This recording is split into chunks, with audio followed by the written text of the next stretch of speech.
Hey, folks, and welcome to the show. It's ya dude, the unconquerable Wafflesaurus gamer. Today, I've got a real treat for you. As far as jobs go, flying free to Japan to edit footage was pretty good. I had been the other half of my best friend's YouTube channel for nearly 2 years now, his dedicated editor and sometimes cameraman when the need arose. Travis, or Wafflesaurus Gamer, as he was known on YouTube, had a fairly popular Let's Play channel, in which he played everything from the shiniest new games to the oldest retro titles to the most ghastly train wrecks the internet has to offer. He had a modest fan base that seemed to like his Logan Paul-esque style, and the guests he had from time to time were entertaining enough to hold the attention of an 8 to 25-year-old demographic. 2 weeks ago, though, someone had sent him a weird one. The guy claimed to be from the outskirts of Japan, said he and his brother had gone to a game parlor with a reputation for obscure titles. They had gone to play a game that had been stirring up rumors in their little town, a game called Your Corner of Hell. The writer said very little was known about the game, but some kids in the village were supposed to have gone crazy or killed themselves because of the things they had seen in the game. The two had, of course, wanted to play this mysterious game. The owner had heard their request, money had changed hands, and the guy and his brother had been invited to the back of the arcade to play the game. The older brother had gone first. The room had a one-occupant rule, and the younger brother waited for a while his brother played for what seemed like hours. We went into the arcade at 10:30, just as they opened, but my brother didn't come out of that room until well past dark. The younger brother had sat for around an hour before boredom brought him back into the arcade. I spent several hours playing the machines, down to the lint in my pockets, and still he hadn't come out. As the sun went down, he heard a commotion near the front. The owner was carrying someone over his shoulder and shouting at the younger brother to get lost. The owner shoved him from behind, his meaty hand moving him easily. When the younger brother was on the sidewalk, the owner had tossed the thing that he'd been carrying onto the pavement and shuttered his shop up for the night. The thing he had been carrying turned out to be the boy's older brother. He was unconscious. The doctors say he's in some kind of coma and he may never recover. The owner denied that he'd ever even seen us, of course, and he has some kind of connections that keep the police from investigating him too closely. I know you play weird games, and I hate to bring you into something like this, but could you please go and try to find this game? The man at the parlor will let you in the back if you tell him Lilith sent you. Please, if you can find out what my brother saw, maybe they can help him. And now, here we were, standing outside the shabby arcade. We had flown into Hiroshima and taken a train out to the town of Tomonoru so we could meet the younger brother, a 15-year-old named Hisu. He recounted the tale to us as we sat in his mother's kitchen and drank some strong tea. The boy's hands had trembled as he spoke, and he seemed on the verge of tears as he retold his story. My parents are at the hospital with Ichi, praying that he will recover. He was supposed to go to university this year, but now it's unlikely that he will ever recover. The kid's English was pretty good, but when Travis asked if he wanted to come with us, I didn't need words to read the terror on his face. I haven't been back since the incident. I won't go near it again. A lot of kids in the village won't go there anymore either, not after what happened to Ichi. He wished us luck and said that he would pray for our return. Standing outside the grungy arcade, I didn't see what all the fuss was about. The facade was filthy, ivy hanging from the canopy, and bars installed over the dingy windows. The dust on the windows looked like you could have written in it, and the spiderwebs in the corners looked old enough to have seen the Reagan administration. The door was a black, gaping mouth with a roll-down shutter that would lock at night. As we stood, I could hear the beeps and plinks from inside, the familiar sounds of Pac-Man and Street Fighter, and the sounds were comforting somehow. Even in this foreign land, the sounds of familiar games could bring me comfort. "So, got everything hooked up?" I asked, going over his setup one more time. His glasses were set up with a pair of digital recorders that were damn near undetectable. As he recorded, the camera feed would be continuously uploading to the cloud. I could pick through the footage later and edit it into something usable for the channel. Since I couldn't come with him, he would have to record his events as he saw them. I was mostly on location to call the police if anything weird happened. A few local kids may not pique the police's interest, but an American tourist with 500,000 sub count might make them a little more willing to investigate this place. It made me feel like a real reporter, working in the field to expose the truth. How quickly we forget that those people, too, can die. It's as ready as it'll ever be. Let's see if there's anything to see, Travis said. A big grin spread across his face. We walked into the building that was awash with blinking lights and a cacophony of sounds. Children of all ages were hunkered over the blinking machines. Others were running around and laughing as they tried to find their favorite games. I could hear the wooden chunk of a skee-ball machine, the metallic clink of an air hockey table as the puck zipped around the smooth surface, the hollow boom of a shooting game, and the pop tunes of Dance Dance Revolution. The owner had a modest collection of classic arcade cabinets as well, and even at a glance, I could tell that this was a place that made money. Standing behind the counter, looming like a monster amidst the brightly colored prizes and flashing signs, was a giant, grinning man. He was easily 7 feet tall, and nearly as wide. He had an oily mustache that sat under a bulbous, greasy nose, and his eyes were like a mean-spirited pig that loves to snap at curious children. He reminded me of a picture book I had owned as a child, Puss in Boots, and how the ogre had made me feel scared. The warty ogre had sat on his cushion in his beautiful clothes and looked down at the cat as it wove its lies. Even as a child, I had thought the look made him look menacing. It was a look that said plainly the cat was in danger of being devoured. The man spoke to Travis in what I assumed was Japanese, a language I was not familiar with, and Travis spoke back to him with relative ease. The man smiled, showing several blackened teeth, and spoke to Travis in English, though this English sounded more like European than actual American English. "Ah, an American. So word of my special game has spread that far, eh?" "Infamy more like it," Travis said. The man's smile looked a little off after that. "You'll need to sign a waiver if you'd like to play. After the last incident, I really must protect myself from further accusations." Travis scanned the document, looking for traps, and I asked the owner about the game. "What is it that seems to be making your customers react so badly?" "Well, there are the usual rumors that surround the game. The creator died, his spirit haunts the game is actually a portal to hell. Many strange rumors surround my little shop, but I can assure you that the game is just a regular game, nothing special that need elicit such reactions." Travis had finished signing the paperwork and was ready to see this game. "Only one of you at a time, boys. You'll have to wait out here," he said, pointing a dirty finger at me as Travis stepped behind the counter. The last time I saw Travis, he flashed me a peace sign and smiled with a big grin. "See you on the other side," he intoned. Then he disappeared into the shadowy back room as I remained in the world of flashing lights and familiar sounds. I turned away from the counter and found myself drawn by the brightly colored lights and the machine's electronic blare. I spent some time playing familiar games: Tekken, Marvel vs. Capcom, Time Crisis 2, House of the Dead. I took a spin at Initial D, a very intuitive racing game, and had my ass handed to me by a local kid at Street Fighter 2. These same kids then talked me into playing Dance Dance Revolution with them, and I had a blast as I tripped along to several of the fast and bubbly songs they picked. I lost track of time for a while, enjoying myself, enjoying the company of kids half my age who didn't speak a word of my language. When a shadow fell across us, though, their smiling faces curdled and they scattered like birds.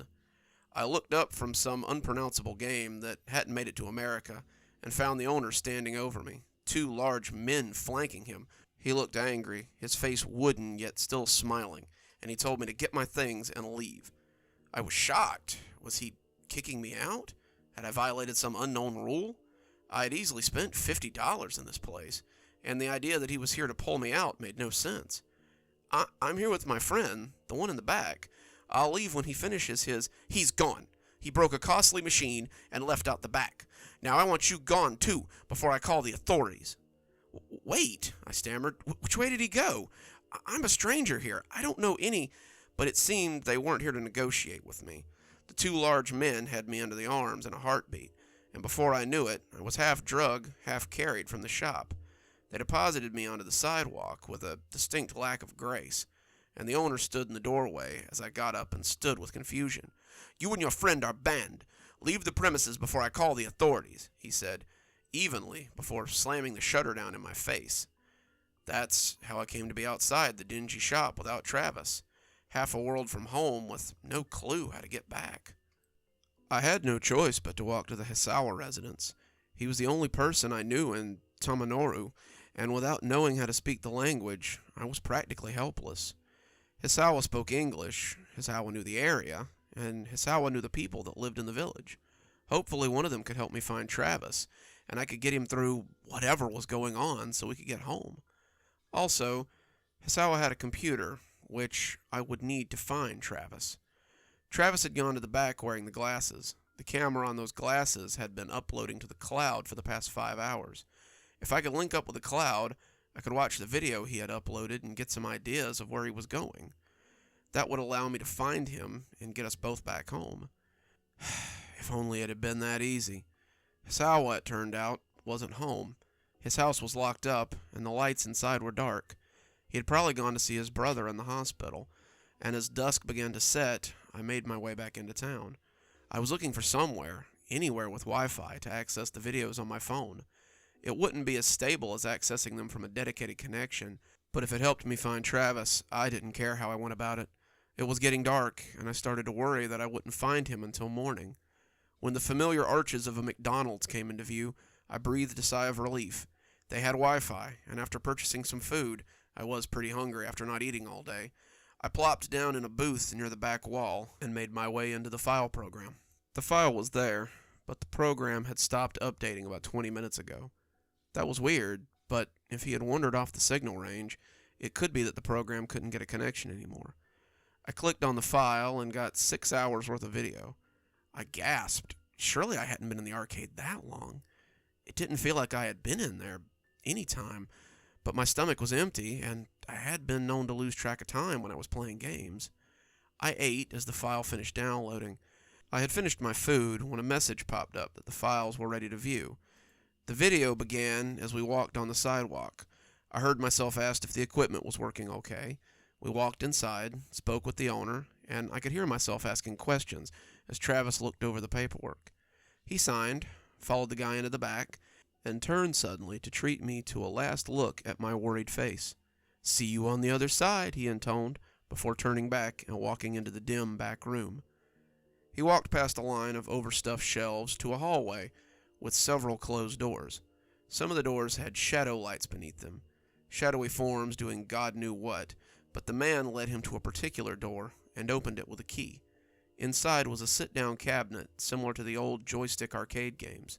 The cabinet filled the room, and there was barely enough room to enter as Travis stepped inside. "When you're done, lock the door as you leave," the man said, his almost European tone still hanging over his voice, not like the angry one I had gotten as he threw me on the sidewalk. Then he closed the door, and Travis was alone with the softly glowing screen. The screen was large, 50 inches at least, and the words "Your Corner of Hell" pulsated across it. Travis looked for a coin slot and found none. He sat down and grasped the joystick, a single piece of plastic with no buttons or triggers. He looked around for a start button. Travis spoke to the audience, telling them that this was the game that had garnered all the hype, and he was going to see what all the fuss was about. He had just said something about not finding a start button when the screen emitted an odd static noise and bathed the room in a harsh white light. Travis snapped his eyes forward, and I had to shield my own eyes against the bright intrusion. Then the screen darkened, and Travis was staring at a bleak landscape of reds and blacks. He moved the joystick, the screen panning around, and it became apparent that he was in a cave. Travis praised the graphics, walking up to the wall and inspecting the textures. I had to admit, it was very impressive. The renderings were far beyond anything the cabinet or the screen should have been capable of. For a second, I could swear the pictures on the console were real-time. The cave walls were made of dark stone with veins of red that wound through them in arteries. The walls pulsated and moved oddly, and when he turned, there was a dim light coming from the end of the tunnel behind him. Shapes moved in that light, strangely proportioned shapes, and Travis seemed hesitant to go in that direction. After a few seconds of half-heartedly looking around, though, he discovered that this was the only route and moved his character down the tunnel. Kind of basic for a game with such well-defined graphics, but whatever, Travis grumbled as he moved up the pulsating tunnel, viewing the weird rocks around him. I heard him gasp when the tunnel roof gave way to the sky, and my own breath stuck in my throat at the sight. The sky was a deep red. the red of heart's blood, and as he took it all in, I could see bodies falling from it ceaselessly. They fell close, they fell far away, and the ones that fell close to the cave splattered on the ground with sickening realism.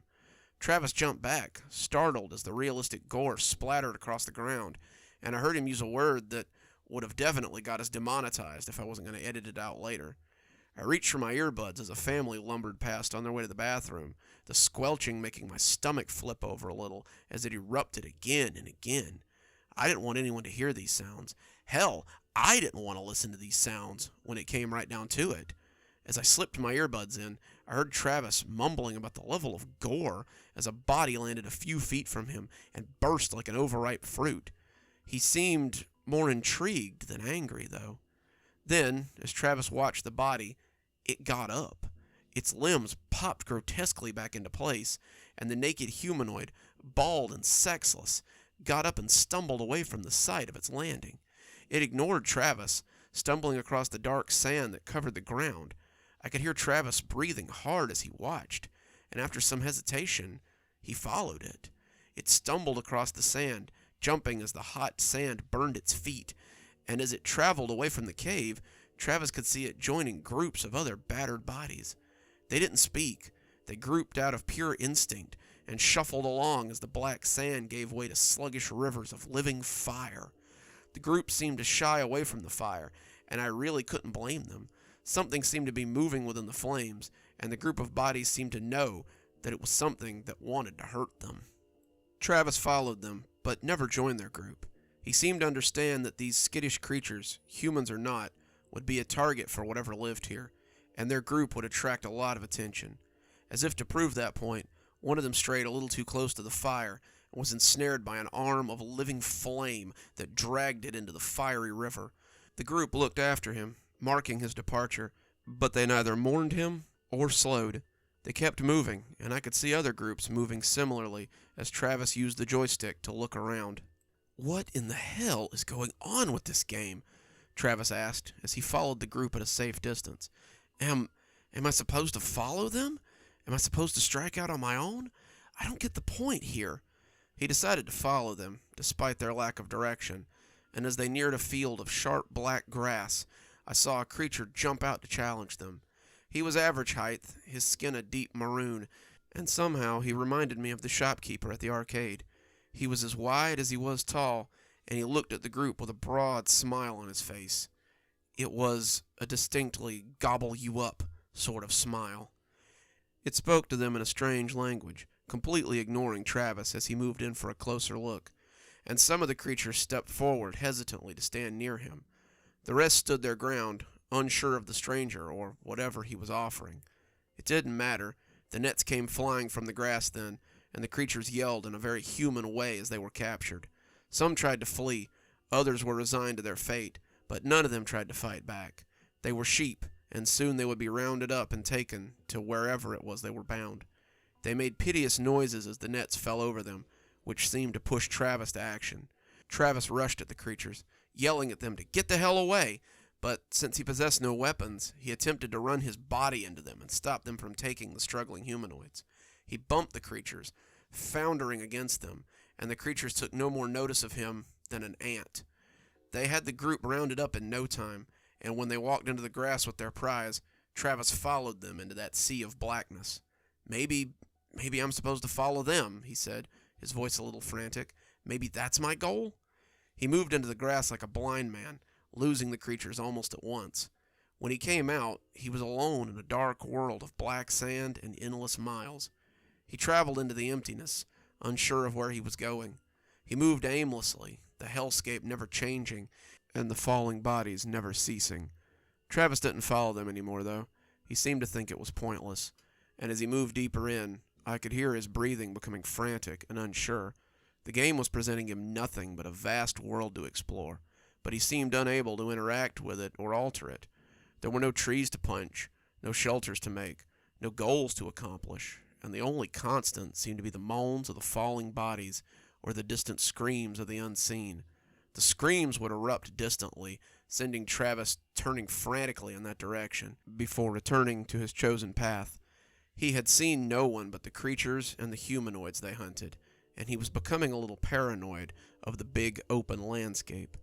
Travis began his journey into emptiness with some commentary on the landscape, the graphics, and the game's strangeness. The farther he went into the wasteland, the more addled he seemed to become. He talked less to the audience and more to himself.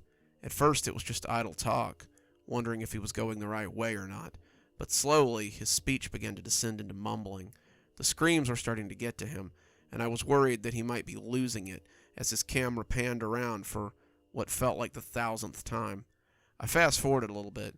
His trip through the wasteland made up almost 4 hours of the total video. When he had stopped in the desert, staring at a fixed point for several minutes, I started the video and returned to his heavy, labored breathing as he stared into the distance. He sounded ragged, as though he had been slogging for hours for real, and he just stared into the distance for no reason, intent on something. Suddenly he ran towards whatever he was seeing. The camera footage was secondhand, and I leaned in as the McDonald's crowd bustled around me, trying to see what he was seeing. Whatever it was had excited him. Whatever it was had piqued his curiosity. He ran like a man possessed, stumbling in the game as he made his way over the shifting sands towards whatever lay beyond. When the first tree of the grove came into view, I thought I knew what he had seen. When I saw what was hanging from the tree, I wondered why he was in such a hurry to get to them. The grove of dark and twisted trees came looming up from the spinning air. They weren't tall, maybe 8 feet, but each of them bore a length of rope that swung from its branches. At the end of each rope was a sexless humanoid. As Travis got close, I could see the purple bruises around their necks and the boneless way they hung from the dead trees. The grove was nothing but these grotesque wind chimes, and Travis seemed less eager as he walked into it. When the first one started screaming, I cried out right along with Travis. It came as a sudden eruption in my right ear, and my sudden yelp made a couple across from me frown and look at me oddly. I apologized, turning back to the video to see Travis studying the poor creature as it twisted on the noose. It grabbed at him, speaking in a strange language that might have been English once. It held its arms out to him, pleading for relief, or for release, or something, and Travis backed away before bolting. The forest came alive then, the tortured screams and shaking trees erupting into a cacophony and fury, and Travis began to run frantically amidst the swinging horrors. He fell suddenly, tripping over a root, and when he looked up, I heard him sob audibly as his eyes fell on a single, withered humanoid. It might have once been female, but as it was, its chest was flat, its crotch smooth, and its head hairless and lumpy. As it lifted its searching, begging face to him, I could see a single half-moon scar on its cheek. She screamed and wailed just as the others had, but there was a deep longing for release in her eyes. She begged him with her eyes, cried at him with her wailing mouth, and Travis could do nothing but stare at her as she wailed into the void. "Mom?" he breathed, his voice shaky. Travis had lost his mom last year to cancer. I had known her all my life. She had made Travis and I snacks after school, drove us places in our teens, and Travis had always been so close with her that she became like a second mother to me. How many times had I seen that scar on her cheek and wondered how she'd gotten it? Her face was still as sunken as it had been in the hospital as she lay dying, and as that screaming face stared back at Travis, I saw him snap like an over-tightened guitar string. His fists came up, and he slammed them into the screen. The cabinet shook, the image shivering, but Travis was far from satisfied. He slammed his fists, he kicked his booted feet, and he screamed like a wild man as the cabinet jerked and bent under his assault. How had I not heard him? How had I been feet away, having the time of my life, while my best friend had gone through the worst trauma of his? How had I not heard him screaming? How had I not heard his fury? As the cabinet sparked and broke, I could hear him screaming the same thing again and again, and it broke my heart to hear the pain in it. "Mom! Mom! Mom! Mom!" The door swung open, and the arcade owner screamed at him, wanting to know what he was doing. Travis rushed the man, his smile now an angry gnash of teeth, and shoved him out of the way as he made a break for the back room. He turned to look at the store owner, and for just a moment I could see the faces of those creatures that had captured the humanoids. His gnash of teeth looked like the beast's frozen grin, and I could almost hear Travis coming to the same conclusion. He bolted for the back door, and I saw him run out into the dingy alley. He looked around frantically, people on the street staring in mistrust, before taking a left turn and heading in the opposite direction we had come. He ran up the streets of Tamanaru, a stranger in a strange land, and the people on the street gave him a wide berth. He was frantic, moving like a wild animal, and when he stopped suddenly, I leaned in close to see what he was looking at. He stared, seeming to stare at his reflection in the window across the street, and the people diverted around him as he just sat there, staring. I could see his small reflection in the glass, and he looked haggard, crazed even, but his face was filled with that unhinged understanding that you sometimes see in the mentally ill. "Mom," he whispered, and without warning, he rushed across the street with the blare of car horns following him. He ran up the street, never slowing, and when he came to a familiar train station, I wondered what he meant to do. He kept calling for his mother, chasing her ghost or something else that only he could see, as people moved out of his way like he might be contagious. He ran through the platform, the rustic wooden benches looking spooky in the near dark, and the people in the loading area cried out as he jumped down onto the track. I wanted to turn away, fearing what would happen next, but I owed it to him to see his end. The train came rolling up, blowing its whistle. He ran towards it, shouting her name. "Mom! Mom!" The train whistle blared, and the people on the platform screamed, "Mom! Mom!" The train lights rolled in close, a blinding corona of light in the eyes of the camera. "Mom!" Everything went white, and then suddenly dark as the video ended. I sat back, stunned, unsure of what I had seen or what I should do. My best friend was dead, a victim of this game that I still don't understand. I watched it secondhand, so maybe it doesn't have the same effect on me, but that's little comfort in the face of my friend's violent departure from life. I have nothing now. I haven't just lost my friend, I've lost my job and my means of returning home. Travis had our tickets in his bag. He had our hotel keys in his pocket. And I'm sitting on the sidewalk of the closed McDonald's now, unsure how to proceed. I don't know what Travis saw in his last minutes of life, but I pray it wasn't his shrieking mother that hung from the skeletal tree of that damned game. All I can do is tell my story and hope that some of you will have answers. All I can do is warn you not to play this game, as enticing as it may seem. Travis would want his death to mean something. He would want his sacrifice to be more than just another Let's Play or a creepypasta. I pray that if the land in that game is real, Travis didn't become one of those falling things that came from the sky. If there is a God, I pray that he took him somewhere better. Good evening, everyone. It's me, Dr. Plague. Thank you so much for joining me for tonight's story. Time once again to thank our patrons. Thanks to Leslie Lou Riddle for being our Spooky Skeleton tier contributor. Thanks, Leslie. We just couldn't do it without you. If you too would like to be part of the show, come on down to Patreon. We have many tiers. I'm sure there's one that'll suit you best. Or you can always pick up my book on Amazon.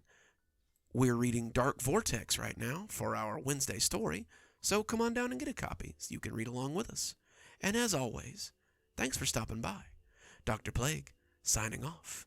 Have a wonderful evening.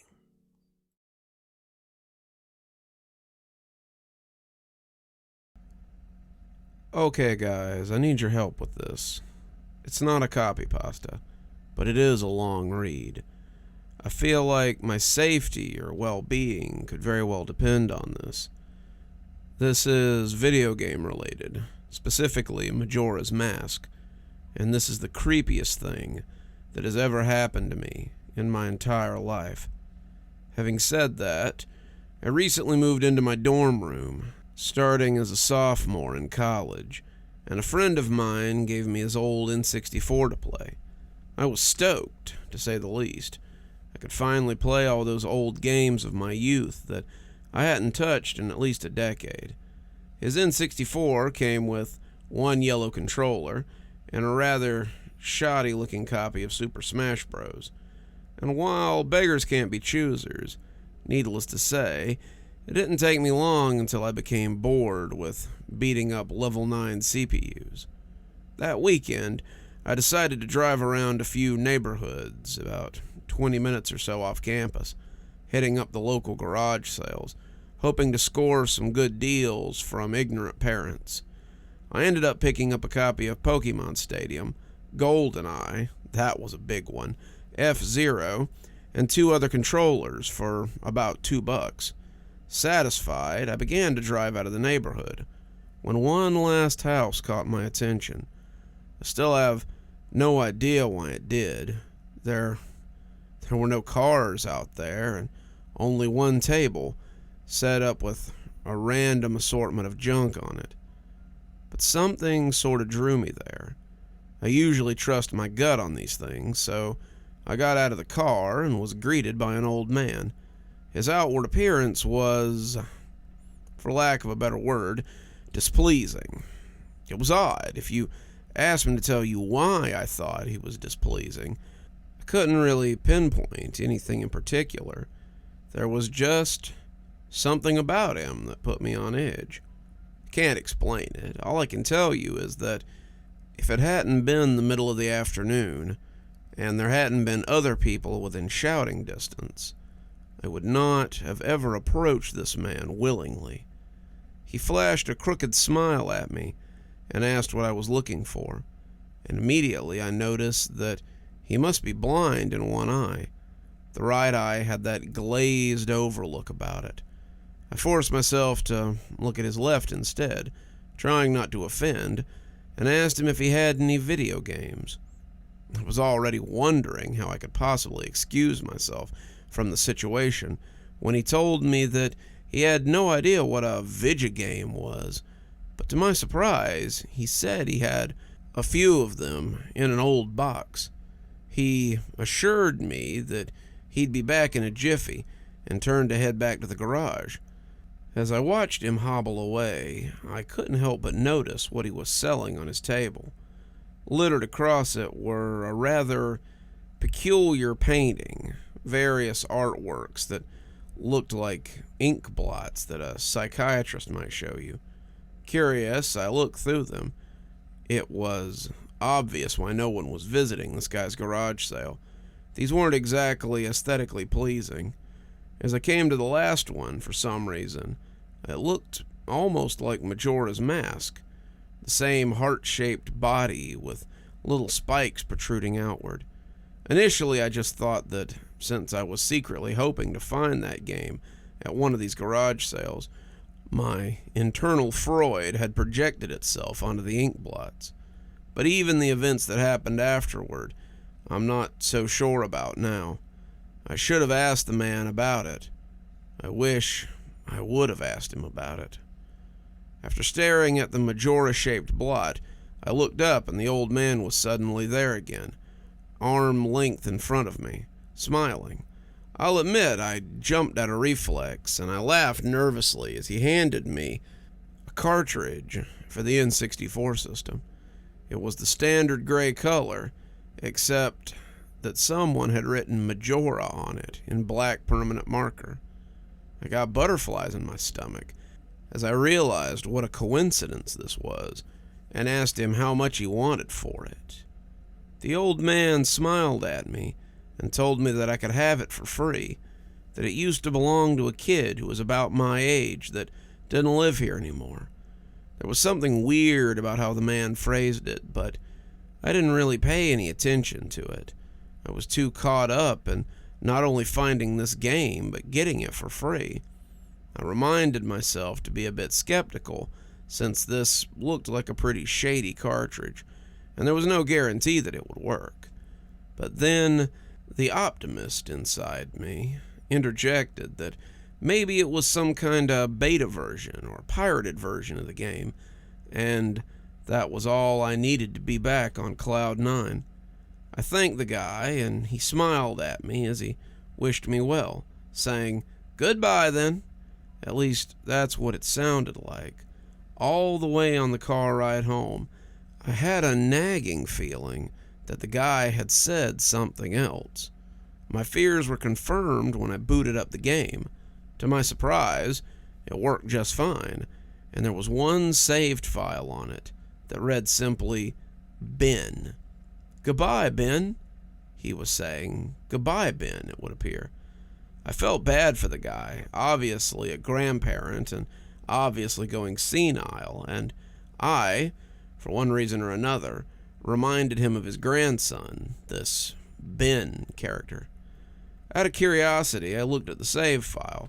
Eyeballing it, I could tell that he was pretty far in the game. He had almost all the masks and 3/4 remaining of the bosses. I noticed that he had used an owl statue to save his game. He was on day 3 and by the Stone Tower Temple, with hardly an hour left before the moon would crash. I remember thinking that it was a shame that he had come so close to beating the game, but never finished it. I made a new file named Link, out of tradition, and started the game, ready to relive my childhood.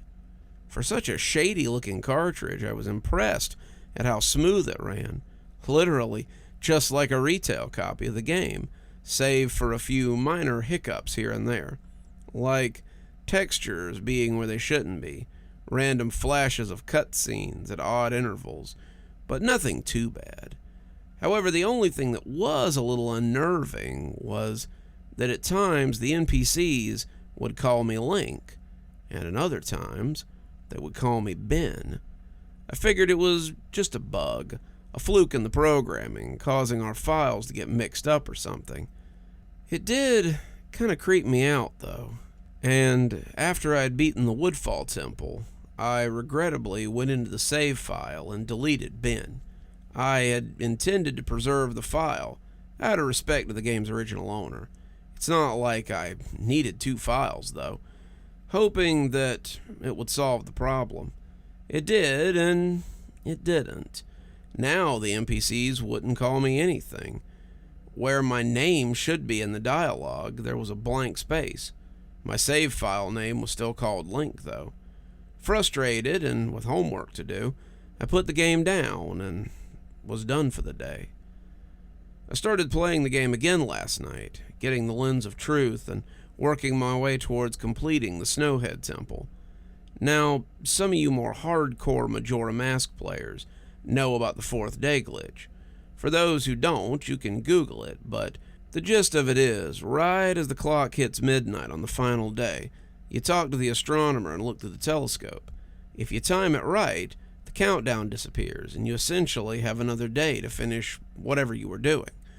Deciding to do the glitch to try to finish the Snowhead Temple, I happened to get it right on the first try, and the timer at the bottom disappeared. However, when I pressed B to exit the telescope, instead of being greeted by the astronomer, I found myself in the Majora boss fight room at the end of the game, the trippy boxed-in area, staring at the Skull Kid hovering above me. There was no sound, just him floating in the air above me, and the background music, which was regular for the area, but still pretty creepy. Immediately, my palms got sweaty. This was definitely not normal. Skull Kid never appeared here. I tried moving around the area, and no matter where I went, Skull Kid would always be facing me, looking at me, not saying anything. Nothing would happen, though, and this kept up for about 60 seconds.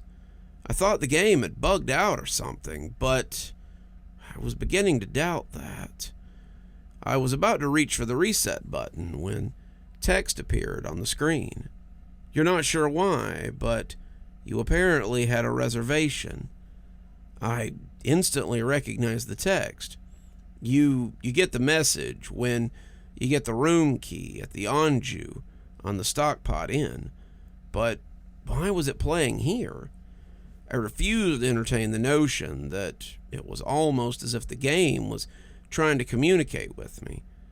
I started to navigate the room again, testing to see if it was some sort of trigger that enabled me to interact with something here. Then I realized how stupid I was. To even think that someone could reprogram a game like this was absurd. Sure enough, 15 seconds later, Another message appeared on the screen, and like the first one, it was already a pre-existing phrase. Go to the lair of the temple's boss? Yes or no? I paused for a second, contemplating what I should press and how the game would react. When I realized that I couldn't select no, I took a deep breath and pressed yes, and the screen faded to white, with the words Dawn of a New Day, with the subtext I beneath it. Where I was ported to filled me with the most intense sense of dread and impending fear that I'd ever experienced. The only way I can describe the way I felt here is having the feeling of inexplicable depression on a profound scale. I'm normally not a depressed person, but the way I felt here was a feeling that I didn't even know existed. It was such a twisted, powerful presence that seemed to wash over me. It appeared in some kind of weird Twilight Zone version of the clock tower. I walked out of the clock tower as you normally do when you start the first day, only to find that all the inhabitants were gone. Usually with the fourth day glitch, you can still find the guards and the dog that runs around outside the tower. This time they were gone. What replaced them was the ominous feeling that there was something out there, in the same area as me, and that it was watching me. I had 4 hearts to my name and the hero's bow, but at this point I wasn't even considering my avatar. I felt that I personally was in some kind of danger. Perhaps the most chilling thing was the music. It was the Song of Healing, ripped straight out of the game itself, but played in reverse. The music would get louder, building up as if you could expect something to pop out at you any minute, but nothing ever did, and the constant loop began to wear on my mental state. Every now and then, I would hear the faint laugh of the happy mask salesman in the background, just quiet enough so that I wasn't sure if I was just hearing things, but just loud enough to keep me determined to find him. I looked in all 4 zones of clock tower, only to find nothing. No one. Textures were missing. West Clocktown was walking on air. The entire area felt broken, hopelessly broken, as the reverse Song of Healing repeated for what felt like the 50th time. I just remember standing in the middle of the South Clock Tower, realizing that I'd never felt so alone in a video game before. As I walked through the ghost town, I didn't know whether it was a combination of out-of-place textures and the atmosphere and the haunting melody of the once peaceful, soothing song being butchered and distorted, but I was literally on the verge of tears. I had no idea why. I hardly ever cry, but something had gripped me here, and this powerful sense of depression that was both foreign and crippling. I tried leaving Clock Tower, but every time I attempted to zone out, the screen would fade to black, and I would just zone into another part of Clock Tower. I tried playing my ocarina. I wanted to escape, and I did not want to be here. But every time I played the Song of Time, or the Song of Soaring, it would say, "Your notes echo far," but nothing happens. By this point, it was obvious the game didn't want me to leave, but I had no idea why it was keeping me here. I didn't want to go inside the buildings. I felt that I would be too vulnerable there to whatever I was terrified of. I don't know why, but I came up with the idea that maybe if I drowned myself in the laundry pool, I could spawn somewhere else and leave this place. As I zoned in and ran towards the pool, that's when it happened. Link grabbed his head, and the screen flashed for a brief moment of the happy mask salesman's face at me. Not Link, me, with the Skull Kids screaming, playing in the background, and when the screen returned, I was staring at the Link statue from playing the song Elegy of Emptiness. I screamed as the thing just stared back at me with that haunted facial expression. I turned around and ran out back into South Clocktown. To my horror, the statue followed me. The only way I can compare it is like the weeping angels from Doctor Who. Every so often, at random intervals, the animation would play of the statue appearing behind me. It was like the thing was chasing me. Or, I don't even want to say it, like it was haunting me.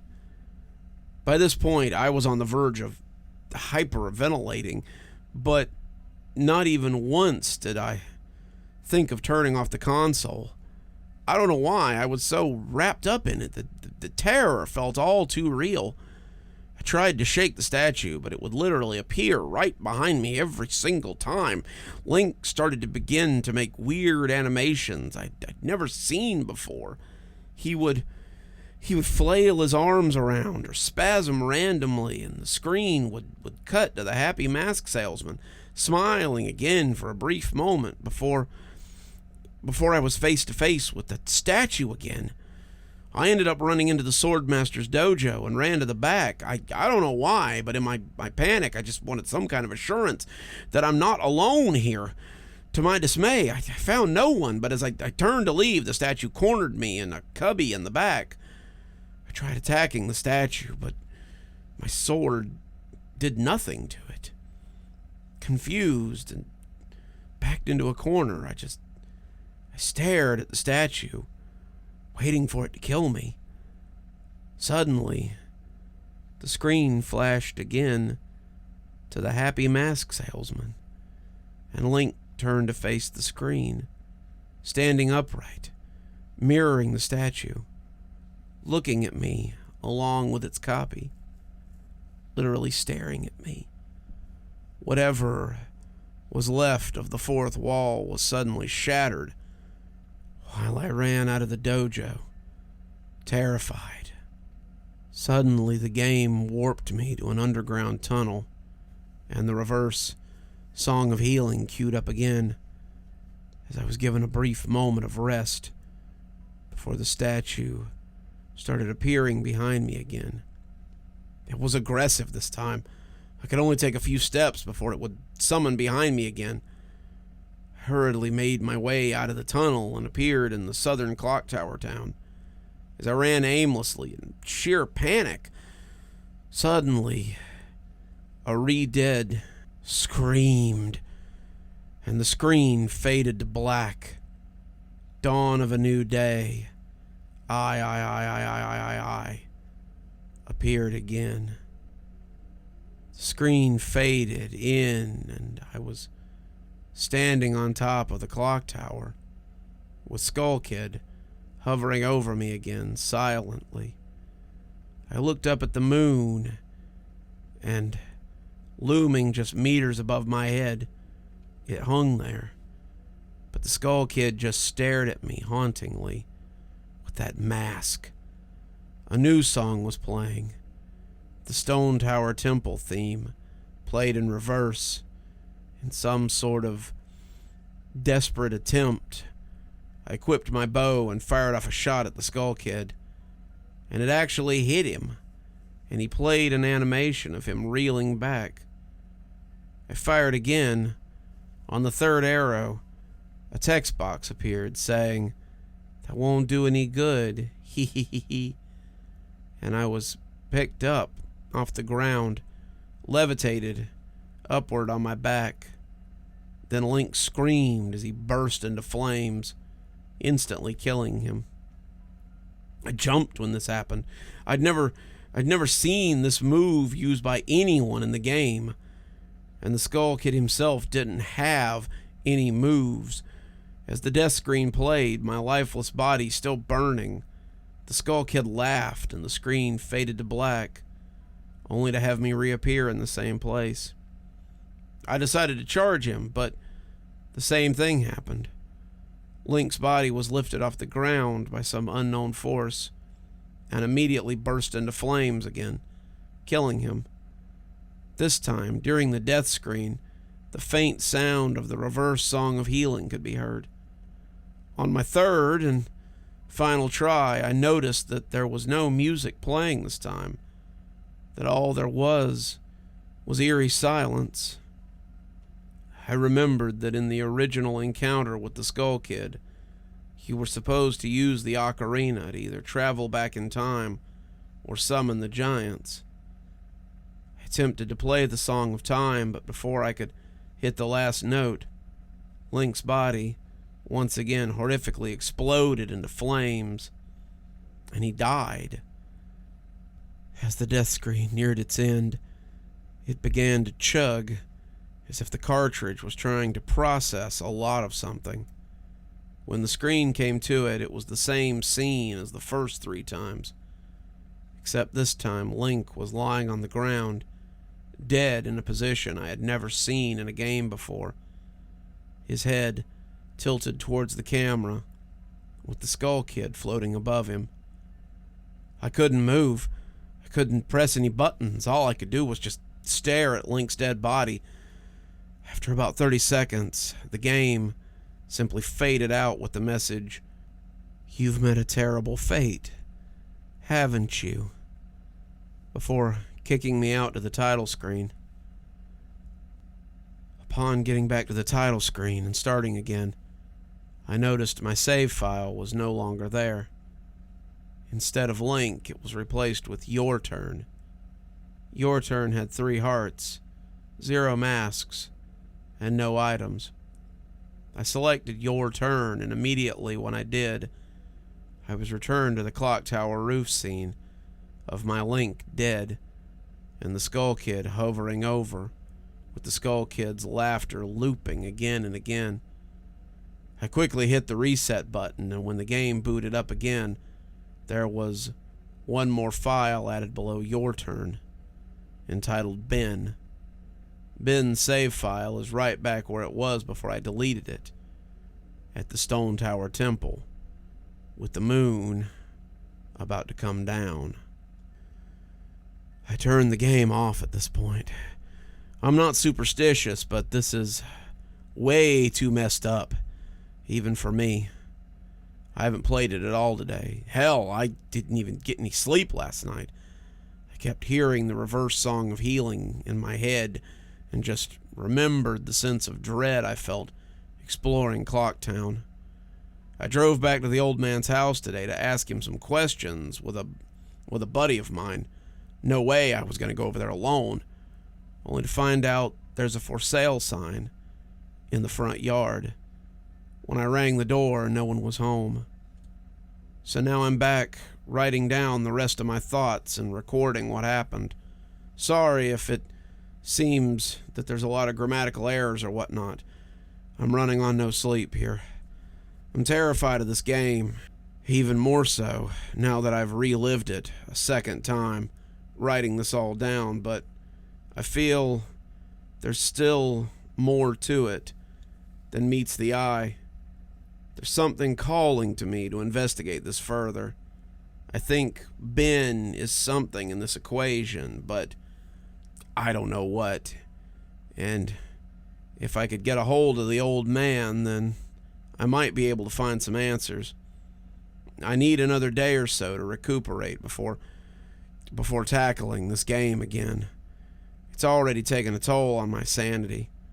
I feel like next time I do this, I'm going to be recording my footage all the way through. The idea of recording only came to me towards the end, so you see the last few minutes of what I saw, including Skull Kid and the elegy statue. But it's on YouTube. I'm going to stay in this thread for a little while longer before I fall asleep to answer any questions you guys might have, or hopefully listen to your ideas or theories to help me shed some light on this, or maybe things I should try to do. I think I'm going to play Ben's file tomorrow to see what happens. Maybe I was supposed to do that all along. I don't believe in paranormal stuff, but this is a little messed up. Maybe this Ben guy is just really good at hacking programs. I don't want to think about the alternative if he isn't.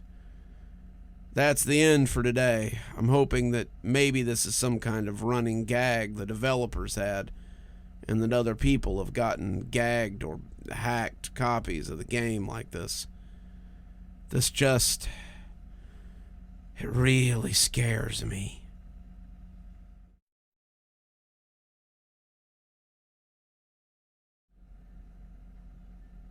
I'm going to post what happened and link the video footage. But last night, everything got too real for me. I think I'm done messing around with this. I passed out pretty much immediately after making that thread, but last night, that Elegy of Emptiness statue, I had a dream about it. A dream that it was following me, that I would be minding my own business when I'd feel my neck hair stand on end. I would turn around, and that thing, that horrible, lifeless statue, would be staring with those empty eyes right at me, mere inches away. In my dream, I remember calling it Ben, and never before had I had a dream that I could remember so vividly. But the important thing is, I did get some sleep, I suppose. Today, putting off playing the game as long as I could, I drove back up to that neighborhood to see if the old man came back. As expected, the car was still gone and no one was home. As I was walking back to my car, the man next door mowing the grass killed the power to his lawnmower and asked if I was looking for someone. I told him that I was looking to talk to the old guy that lived here, to which he told me what I already knew. He was moving. Trying a different avenue, I asked if the man had any family or relatives I could talk to. I discovered that the old man had never been married, nor did he have any children or grandchildren through adoption. Starting to become worried, I asked one final question, one that I should ask from the beginning. Who was Ben?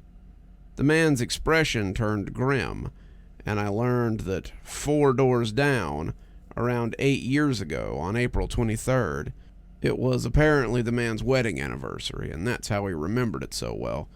There was an accident with a young boy named Ben.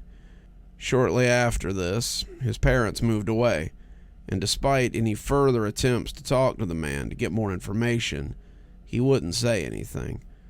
I went back and started playing the game. I loaded up the game and immediately jumped at the title screen, where the mask flies by. The sound that played was not the normal whoosh sound. It was something much more high-pitched. I pressed start, bracing for the worst, but it was just like 2 nights ago. The files "Your Turn" and "Ben" were displayed. Truth be told, I looked at the Ben file earlier. It seemed to fluctuate between displaying the owl save and not. I brought up the Ben file, hesitating for a moment, and decided that the stats were not the same as the originals were 2 days ago. It seemed like he had already completed Stone Tower Temple this time. Summoning my courage, I hit select. Immediately, I was thrust into complete chaos. Sure enough, I was outside the Stone Temple. But that's about all that was expected. The zone itself wasn't called Stone Tower Temple, but rather Stone, and immediately a dialogue box of complete gibberish that I couldn't make out greeted me. Link's body was distorted. His back was cocked visibly to the side, where his posture was permanently disfigured. Link's expression was dull, almost monotonous. He had an expression on his face that I didn't recognize before. It was a blank look, as if he was dead. As Link stood there, his body spasmed irregularly back and forth. I examined what had become of my avatar and noticed that I had a C button item I'd never seen before. Some kind of note, but pressing it did nothing. Sounds played back and forth that I didn't recognize, almost demonic in nature, and there was some kind of high-pitched yip or some kind of laughter or something playing in the background. I had all of about 2 minutes to take in the environment, before another one of those Elegy of Emptiness statues was summoned, and immediately after I was cut into the Dawn of a New Day screen, except this time it was without the 11111 subtext. I was a Deku scrub in Clocktown. This scene would normally play after the first time you traveled back in time. Tattle would say, "What just happened?" It's as if everything has, but instead of saying "started over," she finished her remark in broken text as the laugh of the happy mask salesman played in the background. I was put back in control of my character, but from the messed up camera angle, I was looking from behind the door to the clock tower, watching my avatar run around as a Deku scrub. Seeing as how I really had no place to go because I couldn't see anything, I begrudgingly went inside the door. There, I was greeted by the happy mask salesman, who simply told me, "You've met a terrible fate, haven't you?" before the screen whited out. I was in Termina Field as a human again.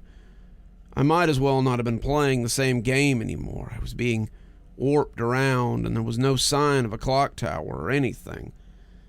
I took a moment to get my bearings as I looked around the field and immediately could tell that this wasn't normal. There were no enemies, and a twisted version of the Happy Mask Salesman theme was playing. I decided to run towards the woodfall before I noticed a gathering of 3 figures off to the side, one of them being Epona. As I approached them, to my horror, I saw the Happy Mask Salesman, the Skull Kid, and the Elegy of Emptiness statue just standing there. I figured maybe they were bugged out, but by now I told myself that I should know better. Nevertheless, I approached them carefully and found that the Skull Kid was playing some kind of idle animation on loop. Same with Epona, and the Effigy of Emptiness statue was doing what it had been doing all along, just standing there eerily. It was the Happy Mask Salesman that scared me more profoundly than the other two.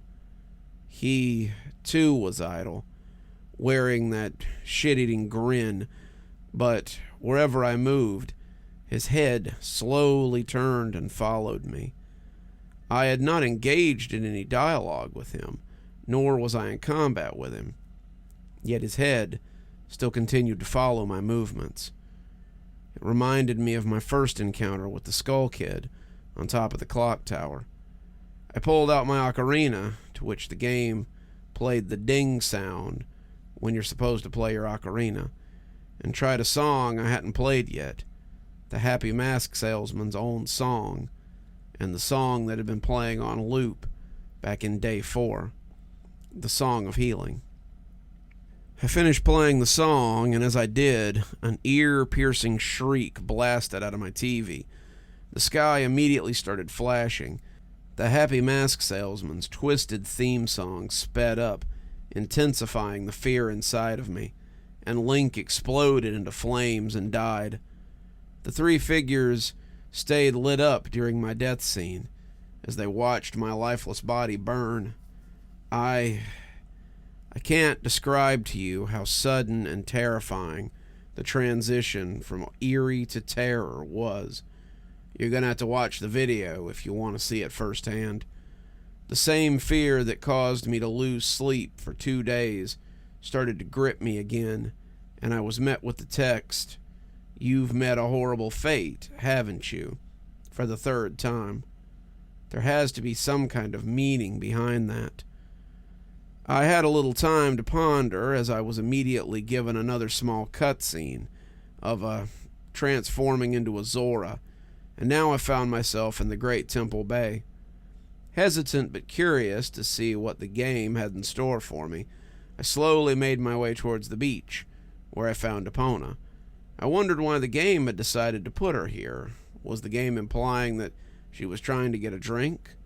Unable to take the mask off, I decided that riding the steed wasn't the reason she was placed here. Suddenly I realized that Epona kept neighing. The way she was angled made it look like she was trying to point somewhere in the distance. It was a hunch, but I dove into the Great Bay and started swimming. Sure enough, I almost missed it. I found something at the bottom of the ocean. One last effigy of emptiness statue. I went down to examine it, and suddenly my Zora started doing a choking animation that I had never seen a Zora do before. Which didn't make sense, because Zoras can breathe underwater. Regardless, my character choked to death and died. And again, the statue was the only thing that was highlighted in my death. I didn't respawn this time. I was booted back to the main menu, as if I restarted the console. The press start screen was before me. I knew the only reason why it would put me here is because the save files had changed again. Taking a deep breath, I pressed start, and it was right. There was a new save file for me about Ben. Now it made sense when the statue appeared when I tried to go to the laundry pool. The game must have anticipated how I would have tried to escape the day 4 clock tower. The 2 save files told me his fate. As I suspected, Ben was dead. He had drowned. The game obviously isn't through with me. It's taunting me with the new saved files. It wants me to keep playing. It wants me to go further. But I'm done with this. I'm not touching any more of these files. This is already way too horrifying for me, and I don't even believe in the paranormal. But I'm running out of explanations. Why would someone send me the message? I don't understand it. I just get so depressed thinking about it. The footage is up here for those who want to see it and try and analyze it. Maybe there's some kind of coded message in the gibberish or something symbolic in what I went through.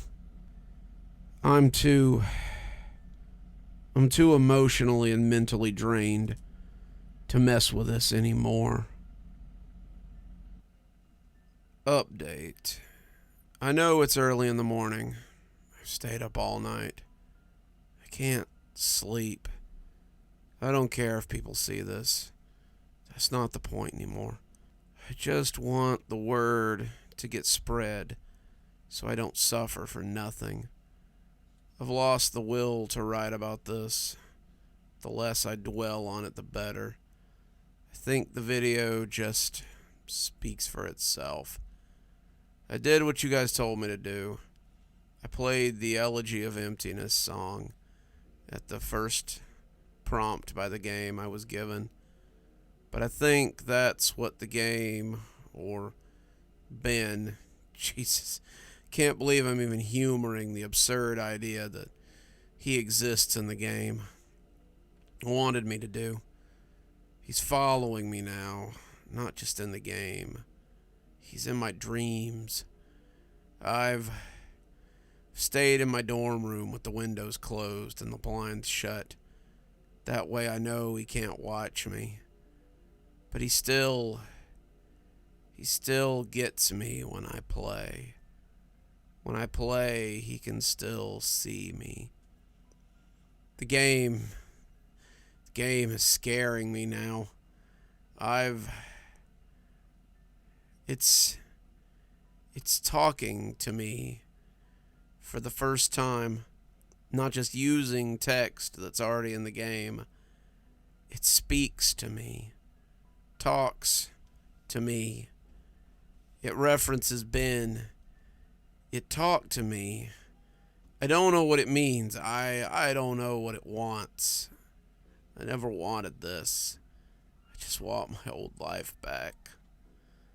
Stuff like this doesn't happen to people like me. I'm just a kid, not even old enough to drink yet. It's not fair. I want to go home. I want to see my parents again. I'm not so far away from home here at this school. I just want to hug my mom. I just want to forget that statue's horrible blank face.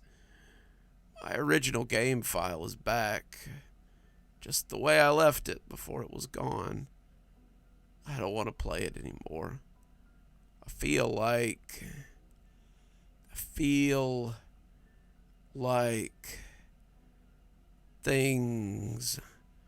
bad things will happen if I don't. But that's impossible. It's just a video game. Haunted or not, it can't hurt me, right? Seriously, though, it can't, right? That's what I keep telling myself, but every time I think about it, I'm not so sure. I've been participating in the Luke St. James mystery puzzle books since I was very young. If you're unfamiliar with the company, Luke St. James makes puzzle books that have everything from crosswords to Sudoku, from word searches to word problems, and everything in between. Luke St. James mystery books had everything. They had been around for over 100 years, and they are one of the earliest makers of puzzle book games that I could find. They claim to have started out as brain teasers and riddles and slowly integrated into more popular puzzle book games. My dad was always obsessed with them, spending hours scouring them, despite the fact that most of them were already completed. My grandpa, too, he was the one who gave me my very first puzzle book when I was young, and he would often look at them when I was finished and nod. "Good work, boy.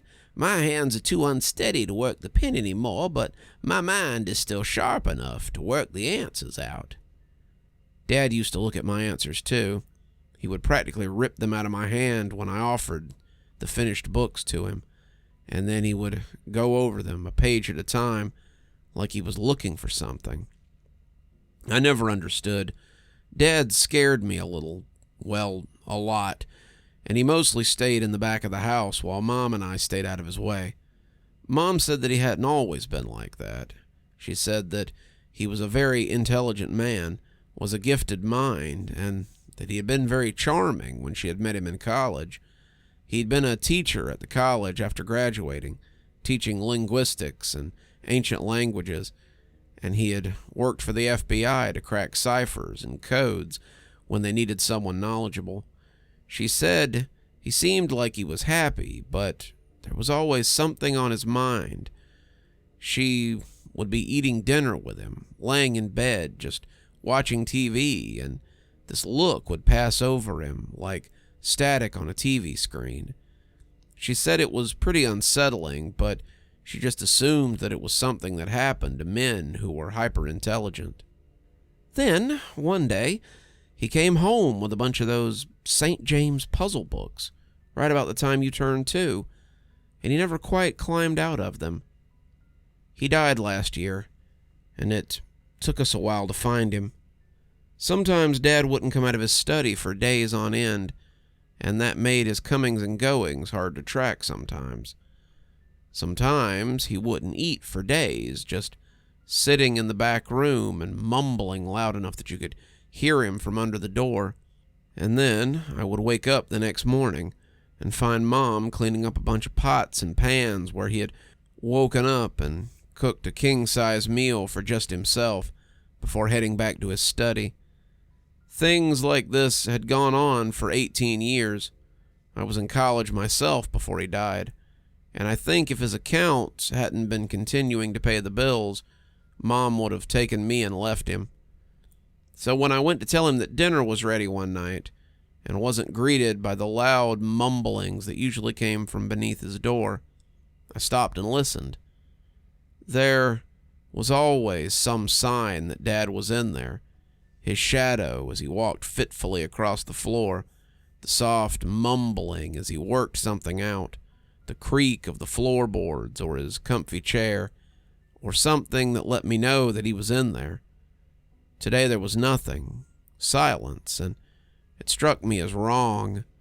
I reached for the knob and remembered how much Dad hated to be disturbed before walking away instead. This repeated itself for nearly a week before I found my hands turning that knob and breaking the cardinal rule of Dad's study. I had never actually been in Dad's study, and the whole time I had lived in the house. The door was always either locked or barred by the understanding of what waited for you on the other side. Mom could tell me that Dad was kind and charismatic, all she wanted, but the only Dad I had ever known was a tired, sullen, angry man. You did not go into his study unless the house was on fire.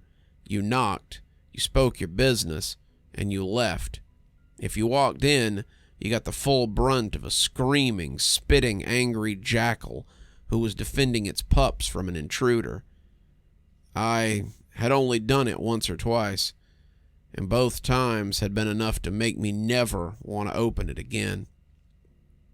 So as the door came open, and I saw him sitting there with his back to it, and his head leaned back, I thought he might be asleep. "Dad?" I asked quietly. "Dad, are you okay?" He didn't say anything. "Dad," I said again, taking a step towards him. He didn't say anything.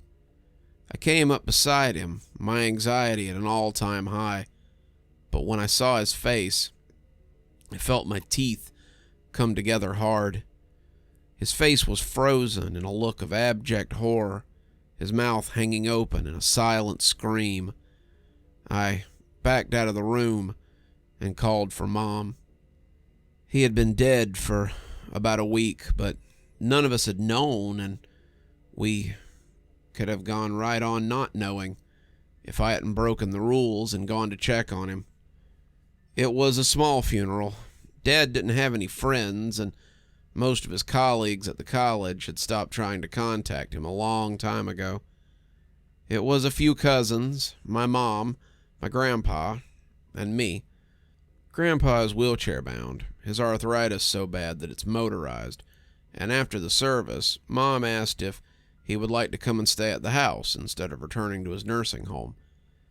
"It would save you a trip, and we have a room available now that Murray is gone," she finally settled on. "Sure, if I won't be in the way," he said. "I'm fairly independent, but I know I can be a little bit of a pain to have an old man hanging around." "We don't mind, do we?" she said, looking at me. "Not a bit," I said, meaning it. As much of a bear as Dad had been, Grandpa was a teddy bear. I went and visited him often, and he still checked over my puzzle books when I got done with them. We shared a love of puzzles and strange knowledge, and Grandpa had been more of a father to me than my own father had. Having Grandpa move in would be great. I had mostly been staying so Mom wouldn't be by herself, and having two people to talk to in the house would be nice. So, when I got home from the funeral, I started cleaning out the study so Grandpa could stay in it. The room wasn't large, a little bigger than a bathroom, and it smelled like a bathroom, too. The place reeked of sweat and unwashed flesh, and now there was also a rotten odor that I associated with a corpse. Dad had made a regular little nest in here, pinning things to the wall and leaving notes pinned to them so that he could decipher them. The more of them I took down, the more I realized that it was pages out of the Luke St. James books. It wasn't even any particular kind.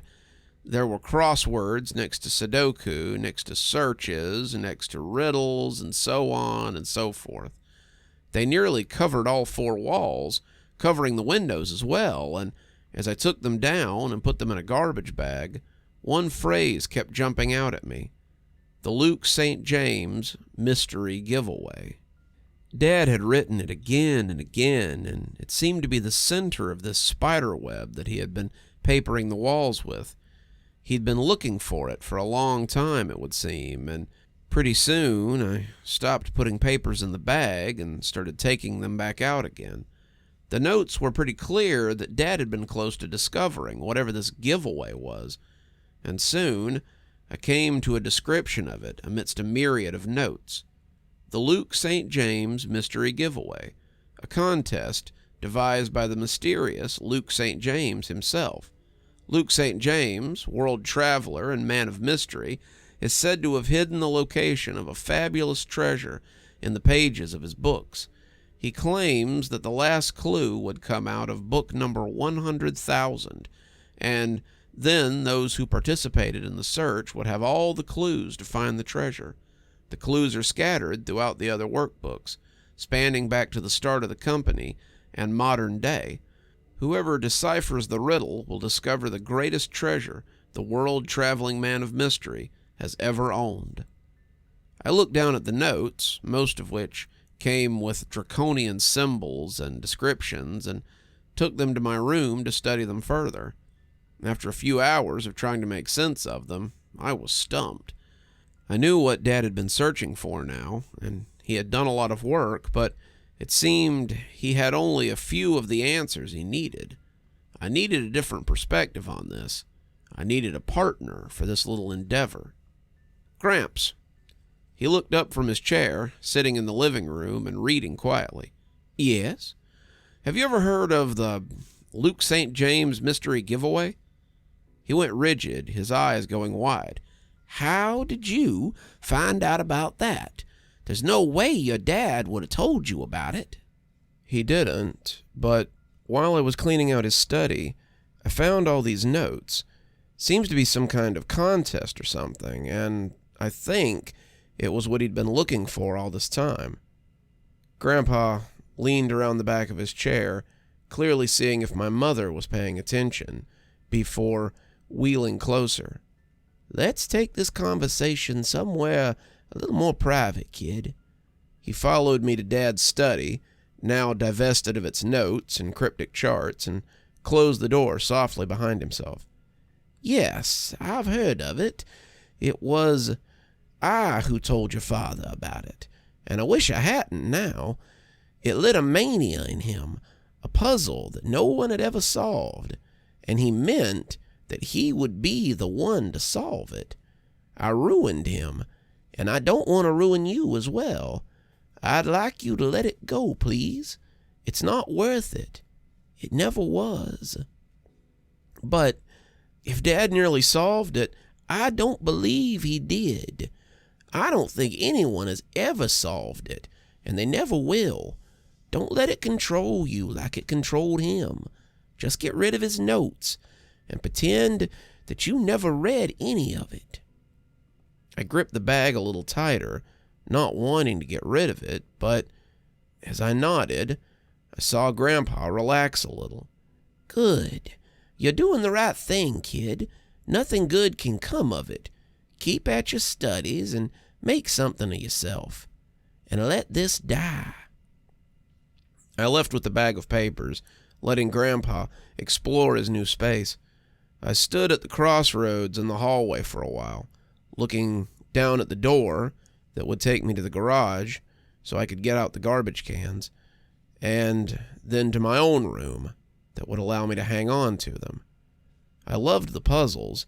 I think I said that, and this was a puzzle beyond puzzles. I stood there, torn for quite a while, but in the end, I let my obsession get the better of me. I took the bag to my room, I hid it in my closet, and after dinner, I started working on the mystery that had killed my father. Dad's notes were pretty easy to follow, and I got the threads of it pretty quickly. Dad had been very busy over the years, and the more I read, the more I really did believe that he had been close to solving it. He had determined that whatever the answer was, it led to a series of numbers. He had a sequence from a Sudoku puzzle, words from crosswords and word searches that he had converted into more numbers, and on and on and on. Dad had found the clues to find the puzzles he needed, but he was short 2 pages and 2 numbers. These were the last 2 things I needed, and I just needed to find them to solve my dad's final puzzle. I started working on it after school. Grandpa was right. I needed to finish school and have something to fall back on. The clues were 2, and they were both cryptic. The crown of madness within the mirror, 2258, was the first one. Not something I understood, though Dad's notes thought it might have something to do with brain surgery or lasers. The second was the cage of snow holds secrets of flight. 8643. I didn't have a clue what any of that meant, but unlike Dad, I had resources that he had never used. They say you can find anything on the internet, and they weren't wrong. Reddit had a few subs about the mystery, and a few other sites had speculations, but I began to see that Dad was the farthest along. Some of them were sharing notes, most of them were working on parts of the riddle so they could get the prize and share it, and a couple of them were asking questions I know I had the answers to. What's more, one of them knew why the answers had to be numbers. "It's coordinates," he said. "We just need all the numbers, and then it'll tell us exactly where the treasure is." I had to trade a little, some clues that hadn't quite made sense, but they helped me figure out the number at the end of the clues, too. They were book numbers, the sequence numbers on the puzzle books that would have the answer. Luckily, I had 8643 on my shelf. I had gotten it completely at random a few weeks ago, and it seemed almost poetic that my dad hadn't noticed and taken it from me. I started flipping through it, searching for clues, and then I came to a puzzle called Birds of a Feather, two of the words jumping out at me. A 4-letter word for a bird's home, which I identified as cage, and an 8-letter word for someone who travels to a warmer climate, which I had identified as snowbird, which meant between them was a single word, and it seemed to fit the pattern: dove. According to Dad's cipher, that made the number 46. I'd done it. I'd discovered another piece, and now I was on to the next one. This one proved to be a little more difficult. I didn't have book 2258, and it proved to be something that I couldn't just buy off of Amazon like I usually did. It was rare, something from the late 80s, and it was proving hard to find. I scoured the internet, looking everywhere for a copy, and I'd even taken to going to thrift stores and second-hand shops. I asked people on the subreddit if they had copies, but so far, no one had found one that was fully intact. Dad had hundreds, maybe thousands of these puzzle books, but this one had eluded him. I started to understand my dad's frustration, wondering how he had done this for 18 years. I remembered the infrequent packages that came in, the only time I saw my dad come out in the daylight, and how happy it made him to run back to his office with them. Was that all that awaited me? Was this chase all that life held for me? Someone called my name, and I looked up to find my mom at the door to my room. When I looked up from my computer screen that I'd been working on, it was pretty clear that she'd been calling me a few times. "The moving truck has your grandpa's stuff from storage. Could you help him bring it in, please?" I nodded. I needed a break, and went to help with boxes. Grandpa had brought a few things from the nursing home, but the majority of his stuff had been in storage. He had finally gotten enough together to pay a moving company to bring it, and as I carried boxes to his new room, I saw that he had installed some bookshelves, a desk, and a thin single bed in one corner across from a TV he hung on the wall.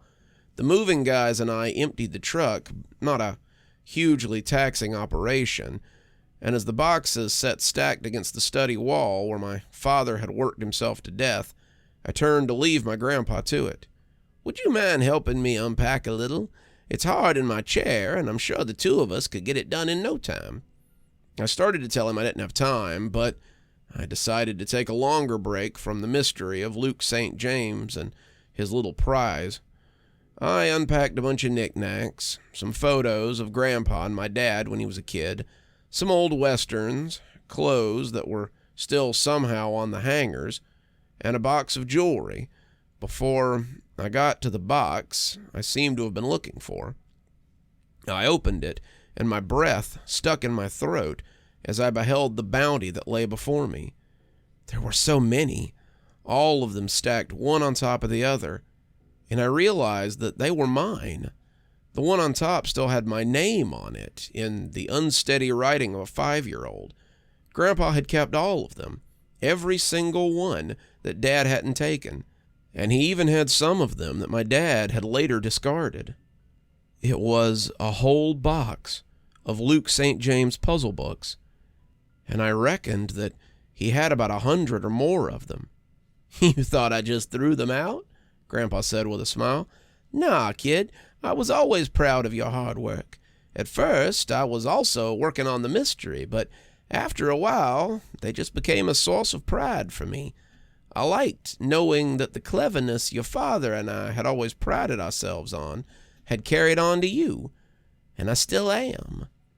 It was hard not to hear him say that and give up on the fruitless search, but even as he admonished me, I was already weighing the chances of finding the one that I needed.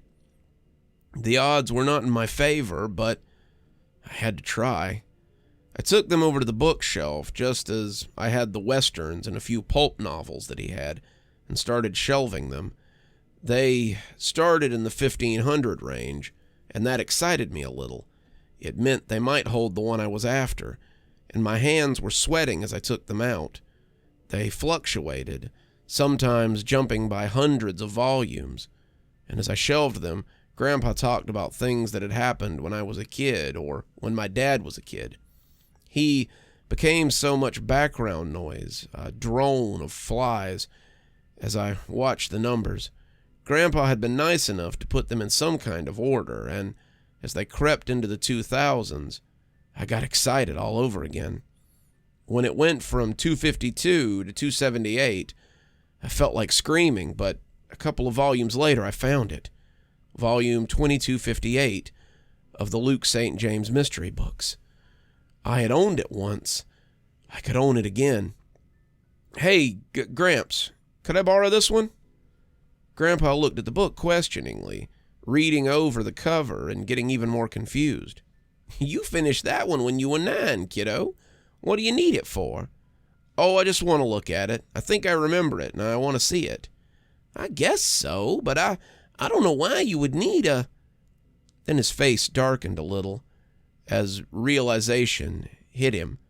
You're chasing that damn mystery, aren't you? I thought I told you to leave it alone. It consumed your father. It nearly consumed me. If you keep on like this, it'll consume you too. This is the last piece, Gramps. Once I get this, I can find it, and then it can't haunt anyone anymore. He shook his head. Take it then. Take it and go. I'd expected better of you, but I suppose you're just like your father. He let me go then, and I ran from his room with my book. I felt terrible, but I was still hungry for answers. I scrabbled through the book, looking desperately for something to do with lasers or surgery or something. The book had none of these things, no matter how many times I flipped through it. I was getting frustrated. The pages crinkled under my fingers, and when my eyes fell on something, I felt a spark of hope. It was a word search about Alice in Wonderland, and the words crown and mirror jumped out at me. Between the words on the search, all of it done in my shaky 5-year-old hand, was the word Hatter. I felt my breath catch. This was it. I did the math and came up with 71. I put it with the others I had come up with and was left with a 16-digit number if I were to put them all together. The guys on Reddit seemed to have been right. Looked like it had to be a set of coordinates. Now I just had to figure out where it went to. How hard could that be, right? I floundered with how to start using these numbers for a few days, not even sure what to do with them. I had them, but they weren't in any order. I should know. I tried plugging them in and came up with a location in the middle of the ocean. I started plugging them in randomly. There were only so many combinations, after all. Grandpa wasn't talking to me when I had reason to be around him, which was mostly just meals, and Mom seemed to have noticed. She asked if we were fighting or something, and I told her it was just a disagreement. She said that we should get over it, that we were too close to be acting like this.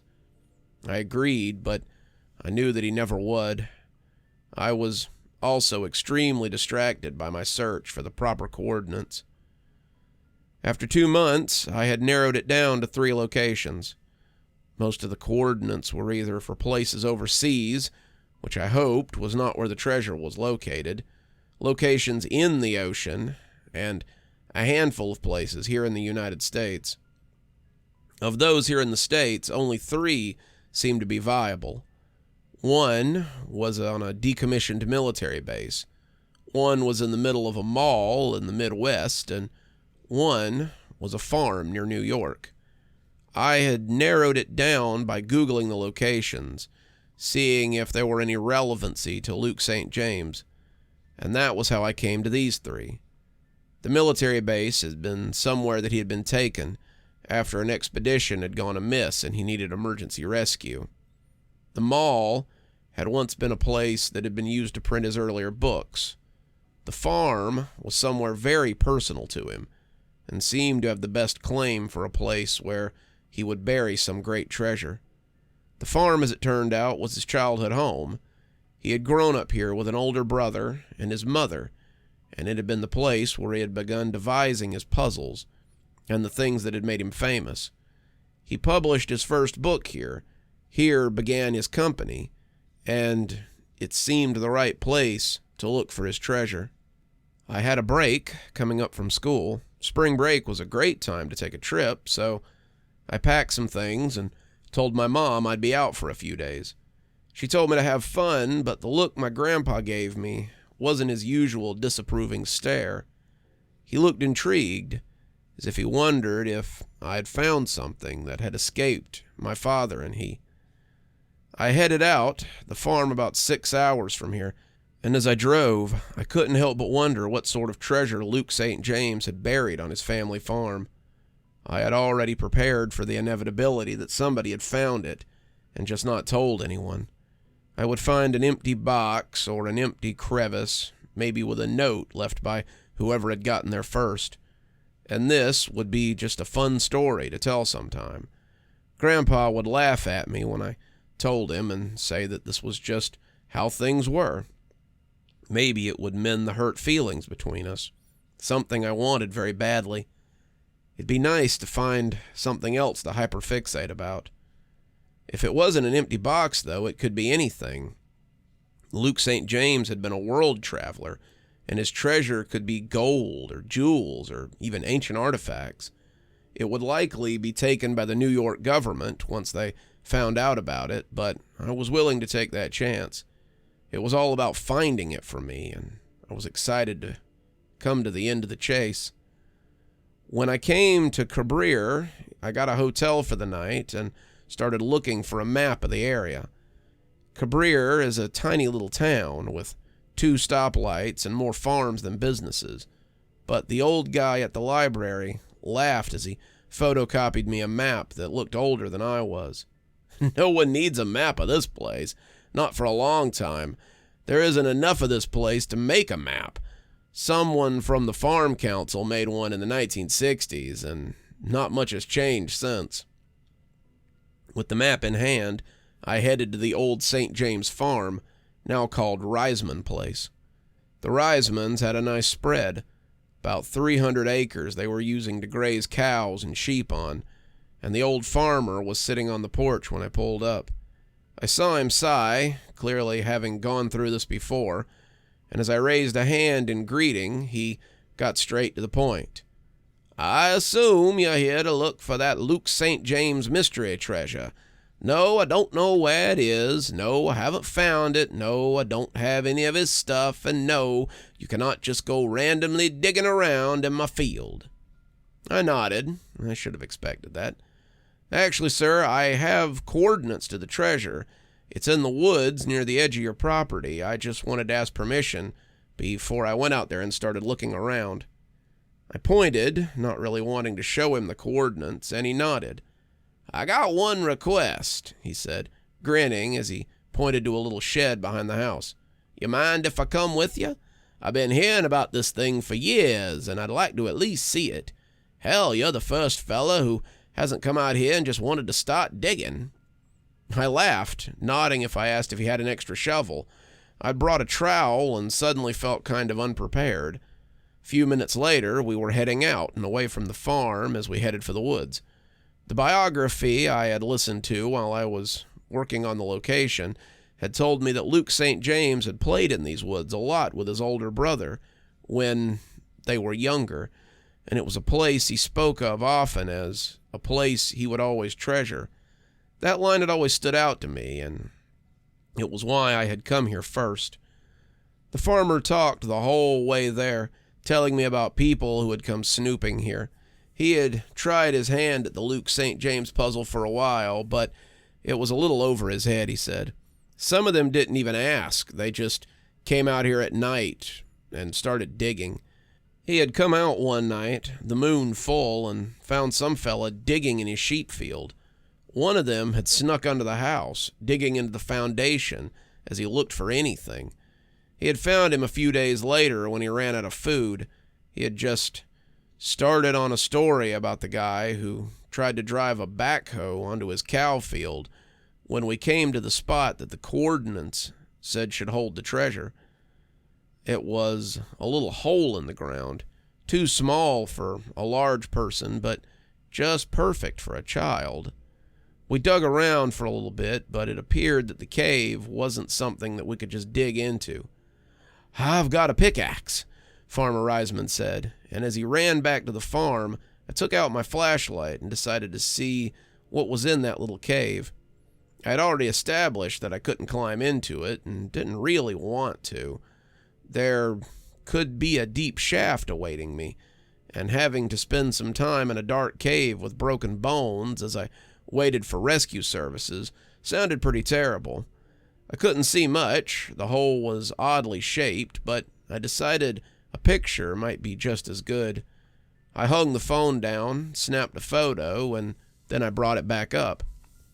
I nearly dropped the phone again when I saw what was waiting for me down there. Farmer Reisman came back with his pickaxe, and I advised him to call the police. "Why? Something dangerous down there?" "Maybe, but there's definitely a child's body down there, and they probably won't appreciate us dropping rocks on it." He went and called the police, and I stayed there and tried to figure out exactly what I had stumbled across. What followed was cops, a lot of explaining, and the disclosure of some information I had been jealously guarding for a while. I told them about the giveaway, the clues, the coordinates, and how I had come to find the body. They didn't think I had anything to do with the body being down there. They made that very clear. And after the questions were answered, the detective took a baggie out of an envelope and left it on the table for me. "What is it?" I asked as he got up to leave. "That's for you, or more importantly, for whoever finds the Luke St. James mystery giveaway treasure. It's a photocopy. We kept the original as evidence, but I think it might shed some light on what's going on here." I picked up the bag and looked at the note, reading over the rough handwriting as the detective watched me. "To you, the winner of my giveaway, I say congratulations. I have been around the world several times, seen wonders beyond imagination, but what you have found remains my greatest treasure. Brandon St. James, my older brother, went missing when I was 12. He was 13, a year older than me, and his imagination was such that he never ceased to make our games something to look forward to. We found the cave when I was 6. It was our secret hideout, the place we hid things that mattered to us. We played there until I could no longer fit through the opening. Brandon was older, but he wasn't as big as me. He still used it to hide secrets well into his teens, and it became the place where he would hide his last secret. He left one night after a terrible fight with my parents, and what followed was a torrential rainstorm. I never saw him again, but I hoped he had gotten away. Years later, when I returned to the cave to see if I could find something I had left there, I got enough of my head in to find that it had become his final resting place. I don't know if he drowned down there or what happened to him, but he was dead.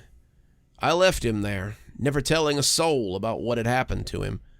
You are possibly the only person who knows where he lies.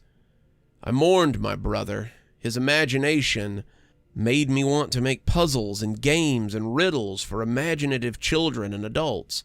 And now, he is my final riddle to you.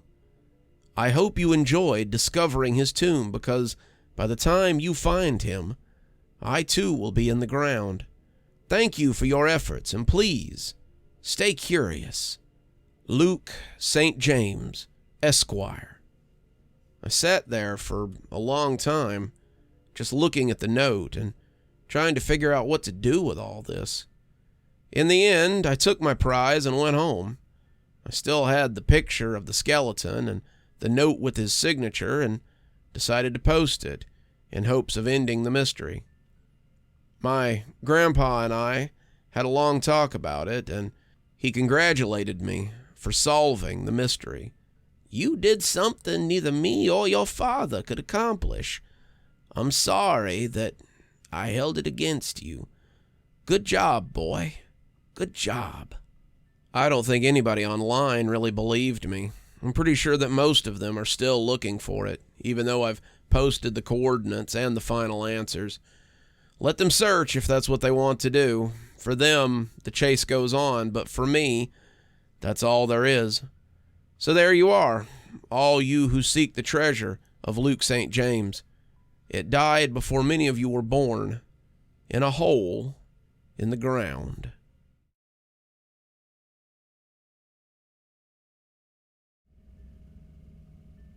Charles stepped into Funland Amusement and ground his teeth at the sight of children playing skee-ball and air hockey and the waka waka waka of Pac-Man that filled the air.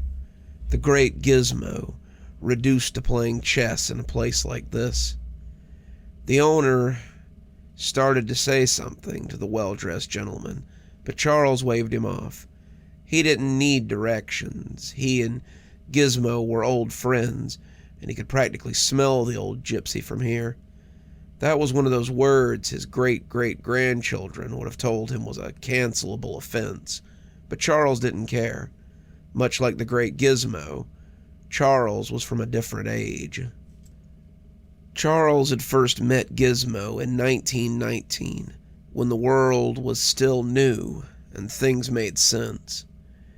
It had been at an expo in Coney Island, and his father had been rabid to see it.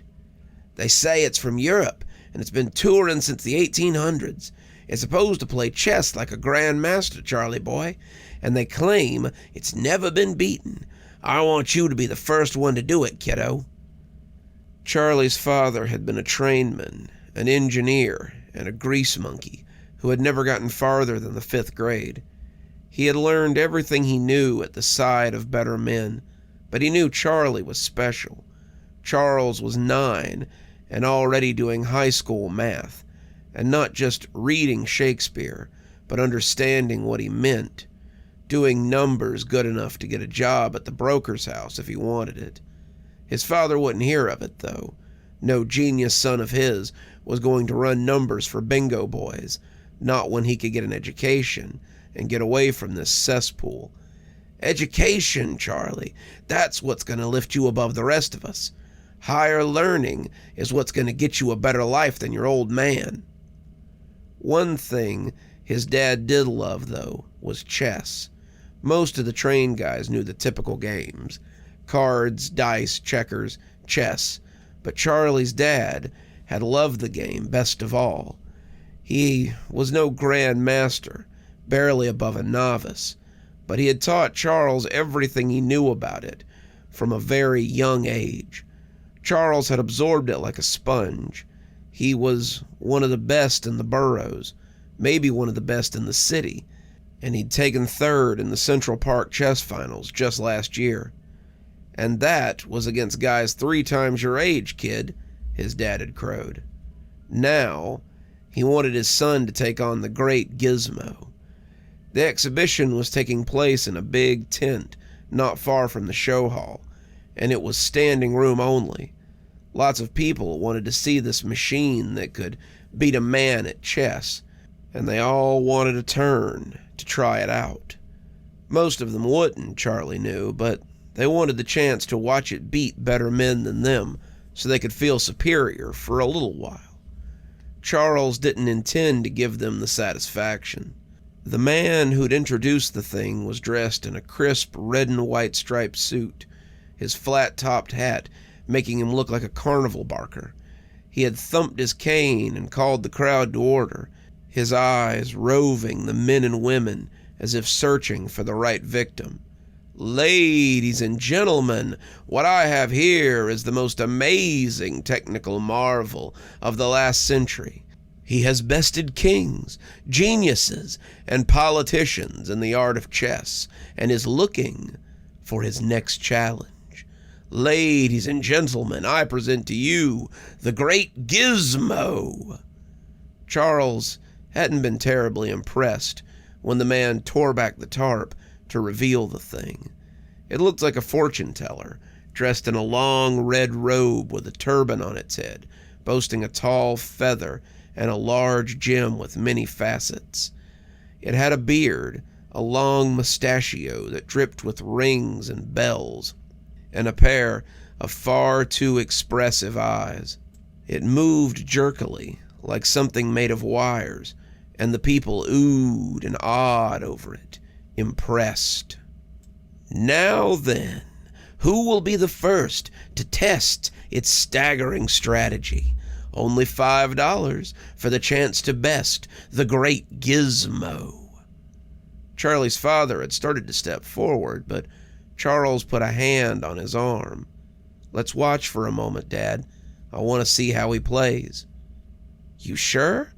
I figured you'd stomp it first, and then we'd walk off with the glory." "I'm sure," Charles said, standing back to watch as the first fellow approached, paying his money and taking a seat. This was how Charles liked to play.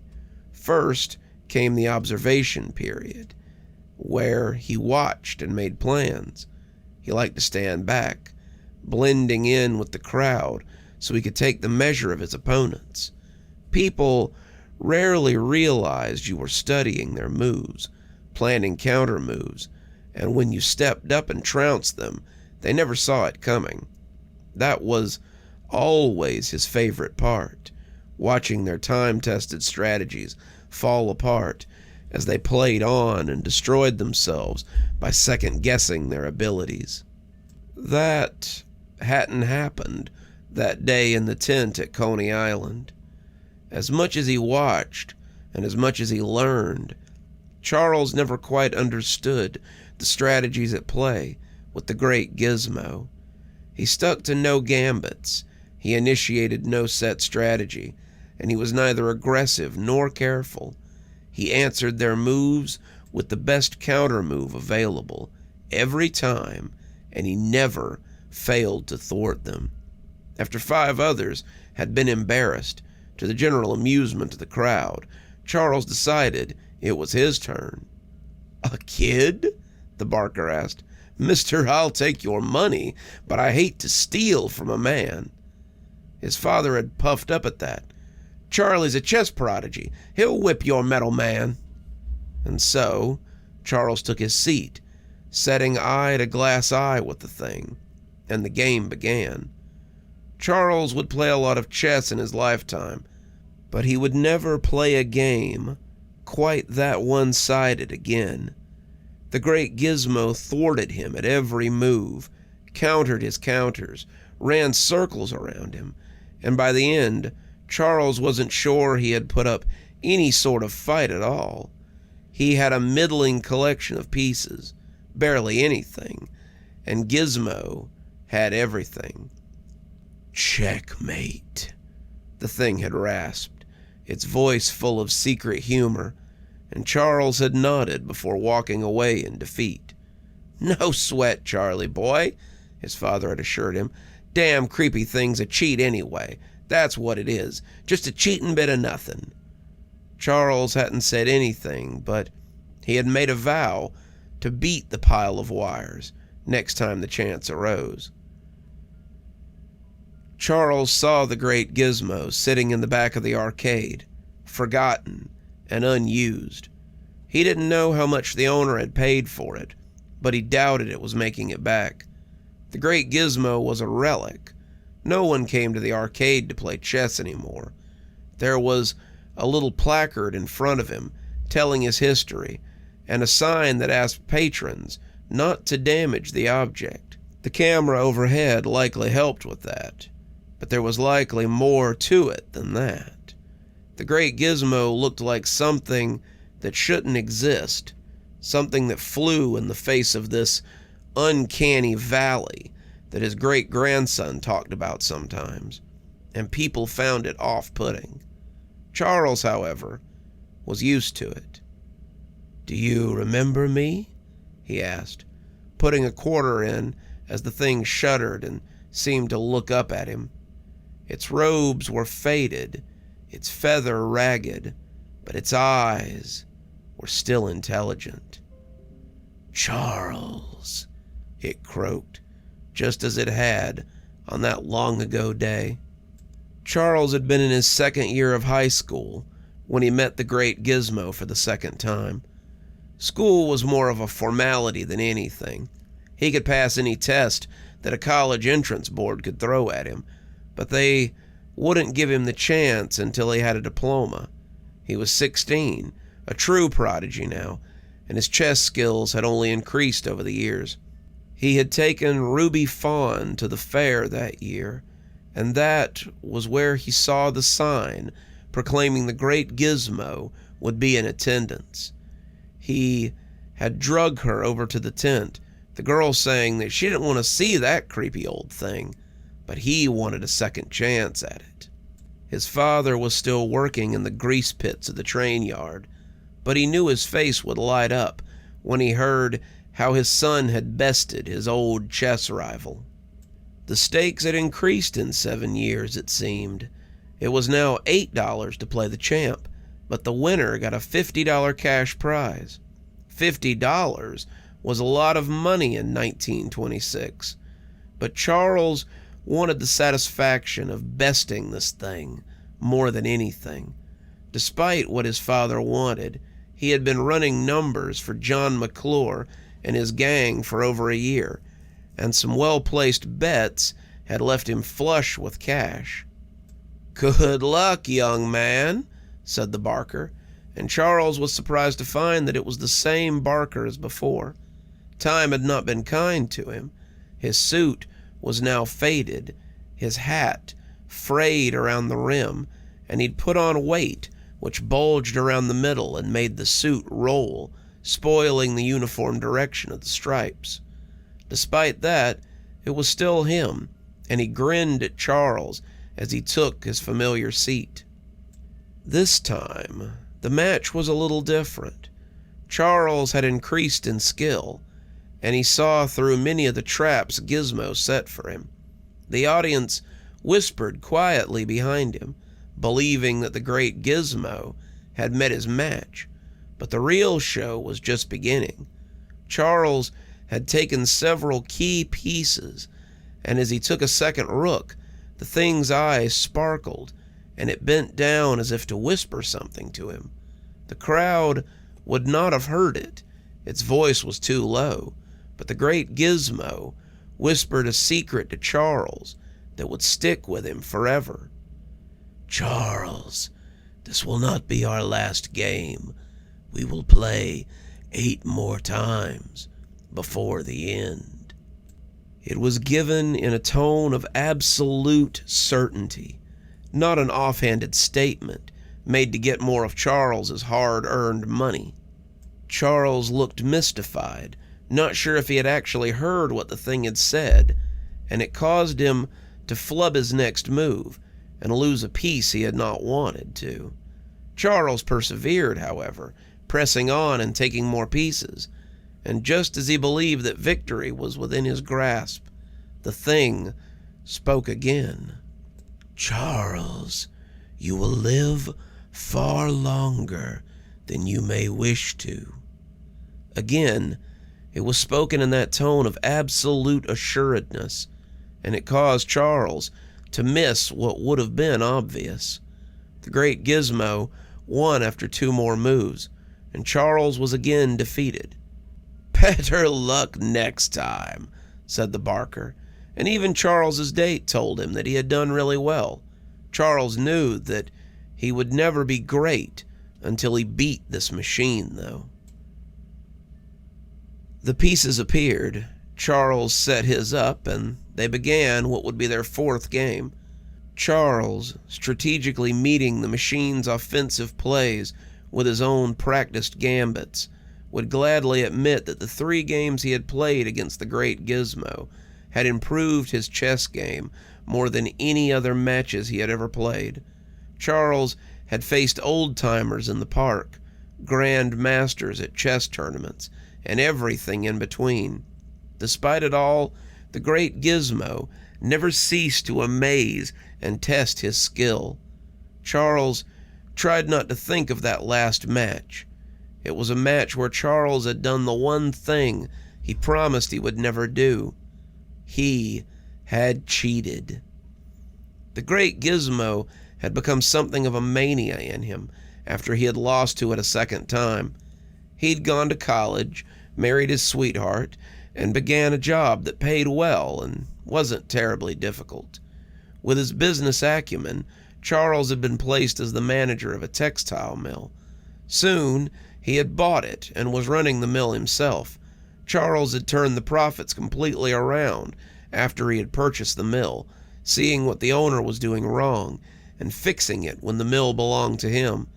He'd come a long way from the little kid who sat in the tent at Coney Island, but that tent was never far from his mind. Charles had one obsession, and it was chess. Even his father had told him he took the game far too seriously. He and his father still played at least twice a week, and it was mostly a chance for the two to talk. His father was not able to work the train yard anymore. He lost a leg to one of the big locomotives when it had fallen out of the hoist onto him, but that hardly mattered. His father lived at the home that Charles shared with his wife, a huge mansion on the main street of town, and his days were spent at leisure now. "You're the best chess player I've ever met, Charlie, but you take it too seriously. It's just a game, an entertainment, but you treat every chess match like a war." Charles would laugh when he said these things, but his father was right. Every chess match was a war, and the general behind all those lesser generals was the great Gizmo. He had seen the old golem in various fairs and sideshows, but he had resisted the urge to go and play again. He couldn't beat him, not yet, and when he did play him, he wanted to be ready. He had studied chess the way some people study law or religion. He knew everything, at least everything that he could learn from books and experience, but it appeared he had one more teacher to take instruction from. Charles liked to go to the park and play against the old-timers that stayed there. Some of them had been playing chess longer than he'd been alive, and they had found ways to bend or even break the established rules of strategy. On the day in question, he was playing against a young black man. He called himself Kenny, and when he had taken Charles's rook, something strange happened. The rook was gone, but so had his knight that had been beside it.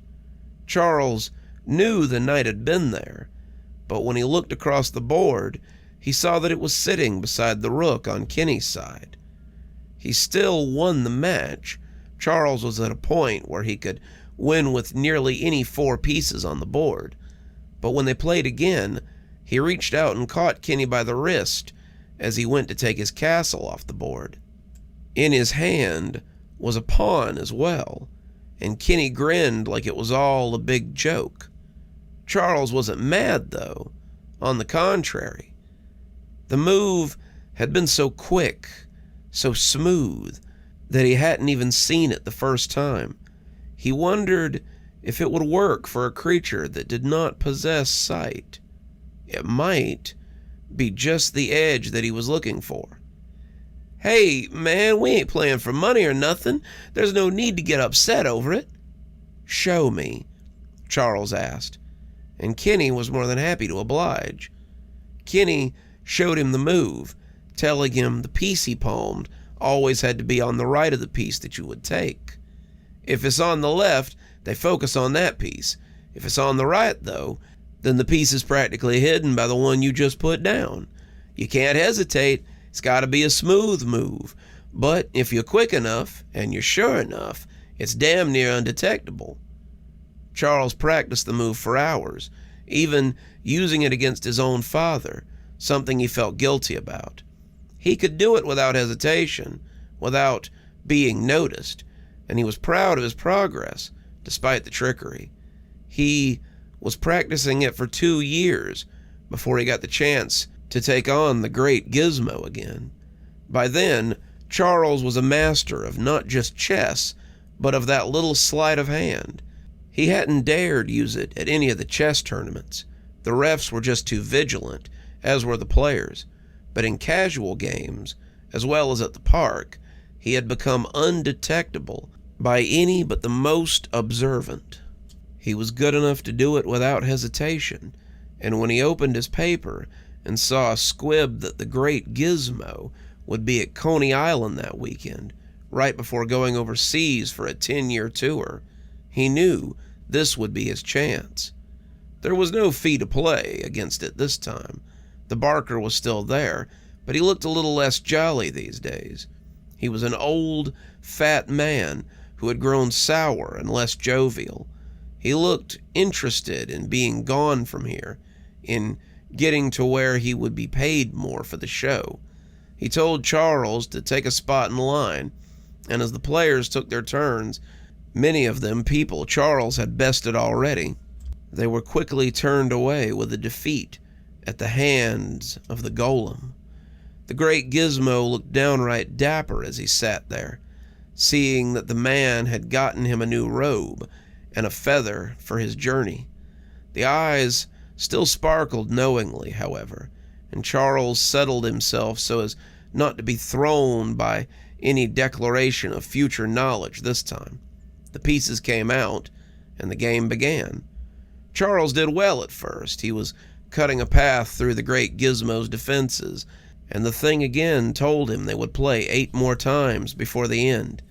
That was a constant, it seemed, but after that, the match turned ugly. The great Gizmo recaptured some of his pieces and set them to burning. Charles was hurting, but still doing well. He took a few more, received his next expected bit of prophecy, and then the play became barbaric. The great Gizmo was playing very aggressively, and Charles had to maneuver himself to stay 1 step ahead of the thing. He became desperate, trying to get the old golem into position, and when he saw the move, he took it. He had palmed a knight and a pawn when something unexpected happened. The great Gizmo grabbed his hand, just as he had grabbed Kenny's, and it leaned down until its eyes were inches from his. It breathed out, its breath full of terrible smoke and awful prophecy, and Charles began to choke. The smoke filled his mouth, taking his breath, and he blacked out as he fell sideways. The thing let go of him as he fell, but his last image of the great Gizmo was of its 2 expressive eyes watching him with disappointment. He'd been found wanting again, and Charles wondered before passing out if there would be a 4th time. Charles woke up 3 days later in the hospital, his wife rejoicing that God had brought him back to them. By then, the great Gizmo was on a boat to England, out of his reach. The year after that, World War II would erupt, and Charles had feared that he would never get another match with this creature. The match began as it always did. Charles put aside the great Gizmo's gambits, one at a time. He played brilliantly, thwarting the golem's best defenses, and then it came time to attack.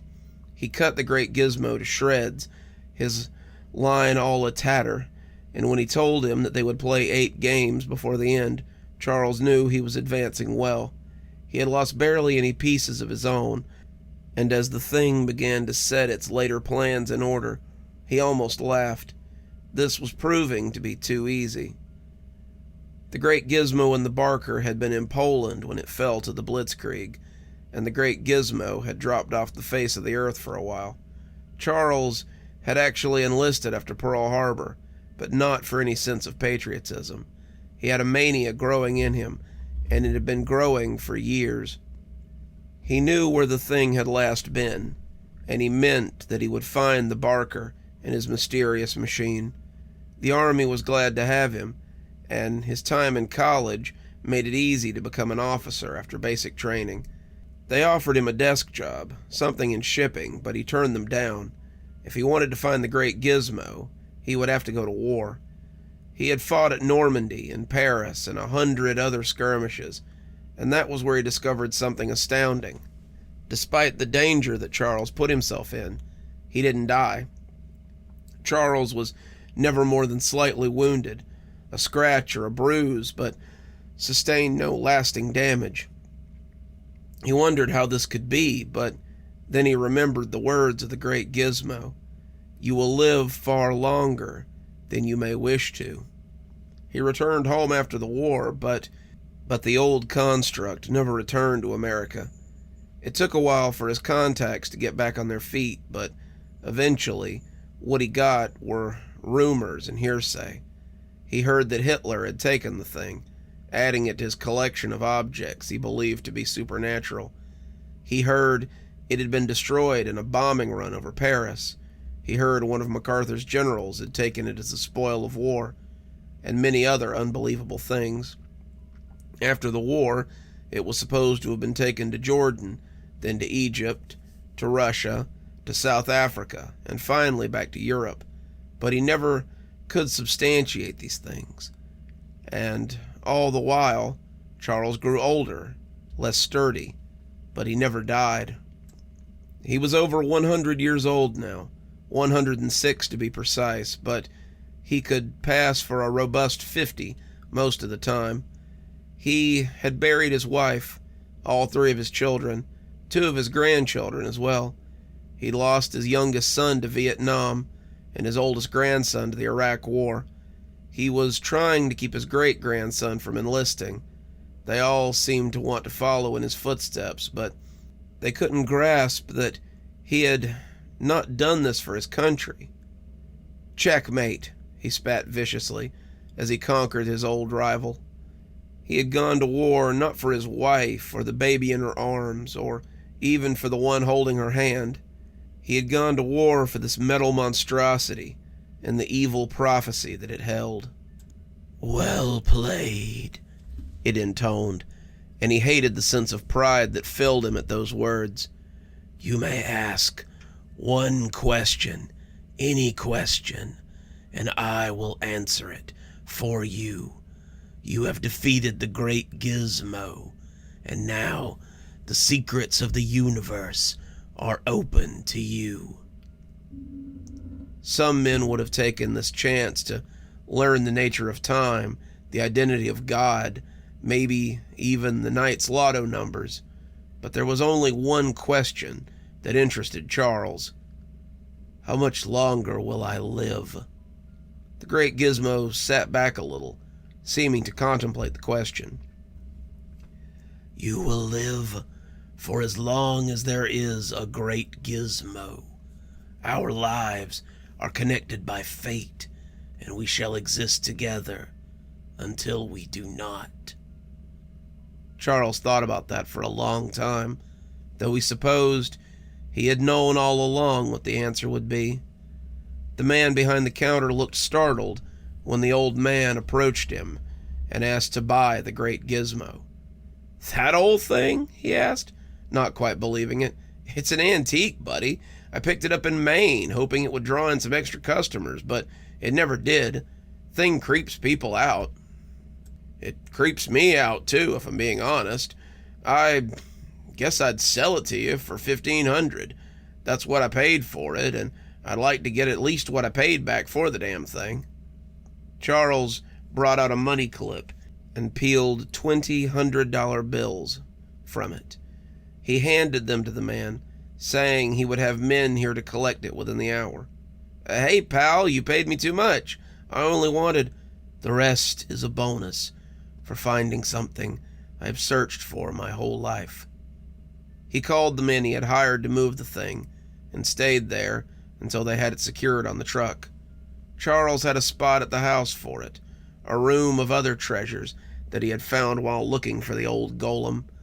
The walls were fire retardant, the floor was concrete, the ceiling was perfectly set to never fall or shift.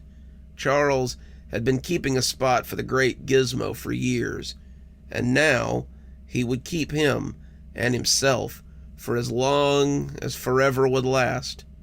Or at least, he reflected, for 4 more chess matches. Wasn't that what the great Gizmo had promised him, after all?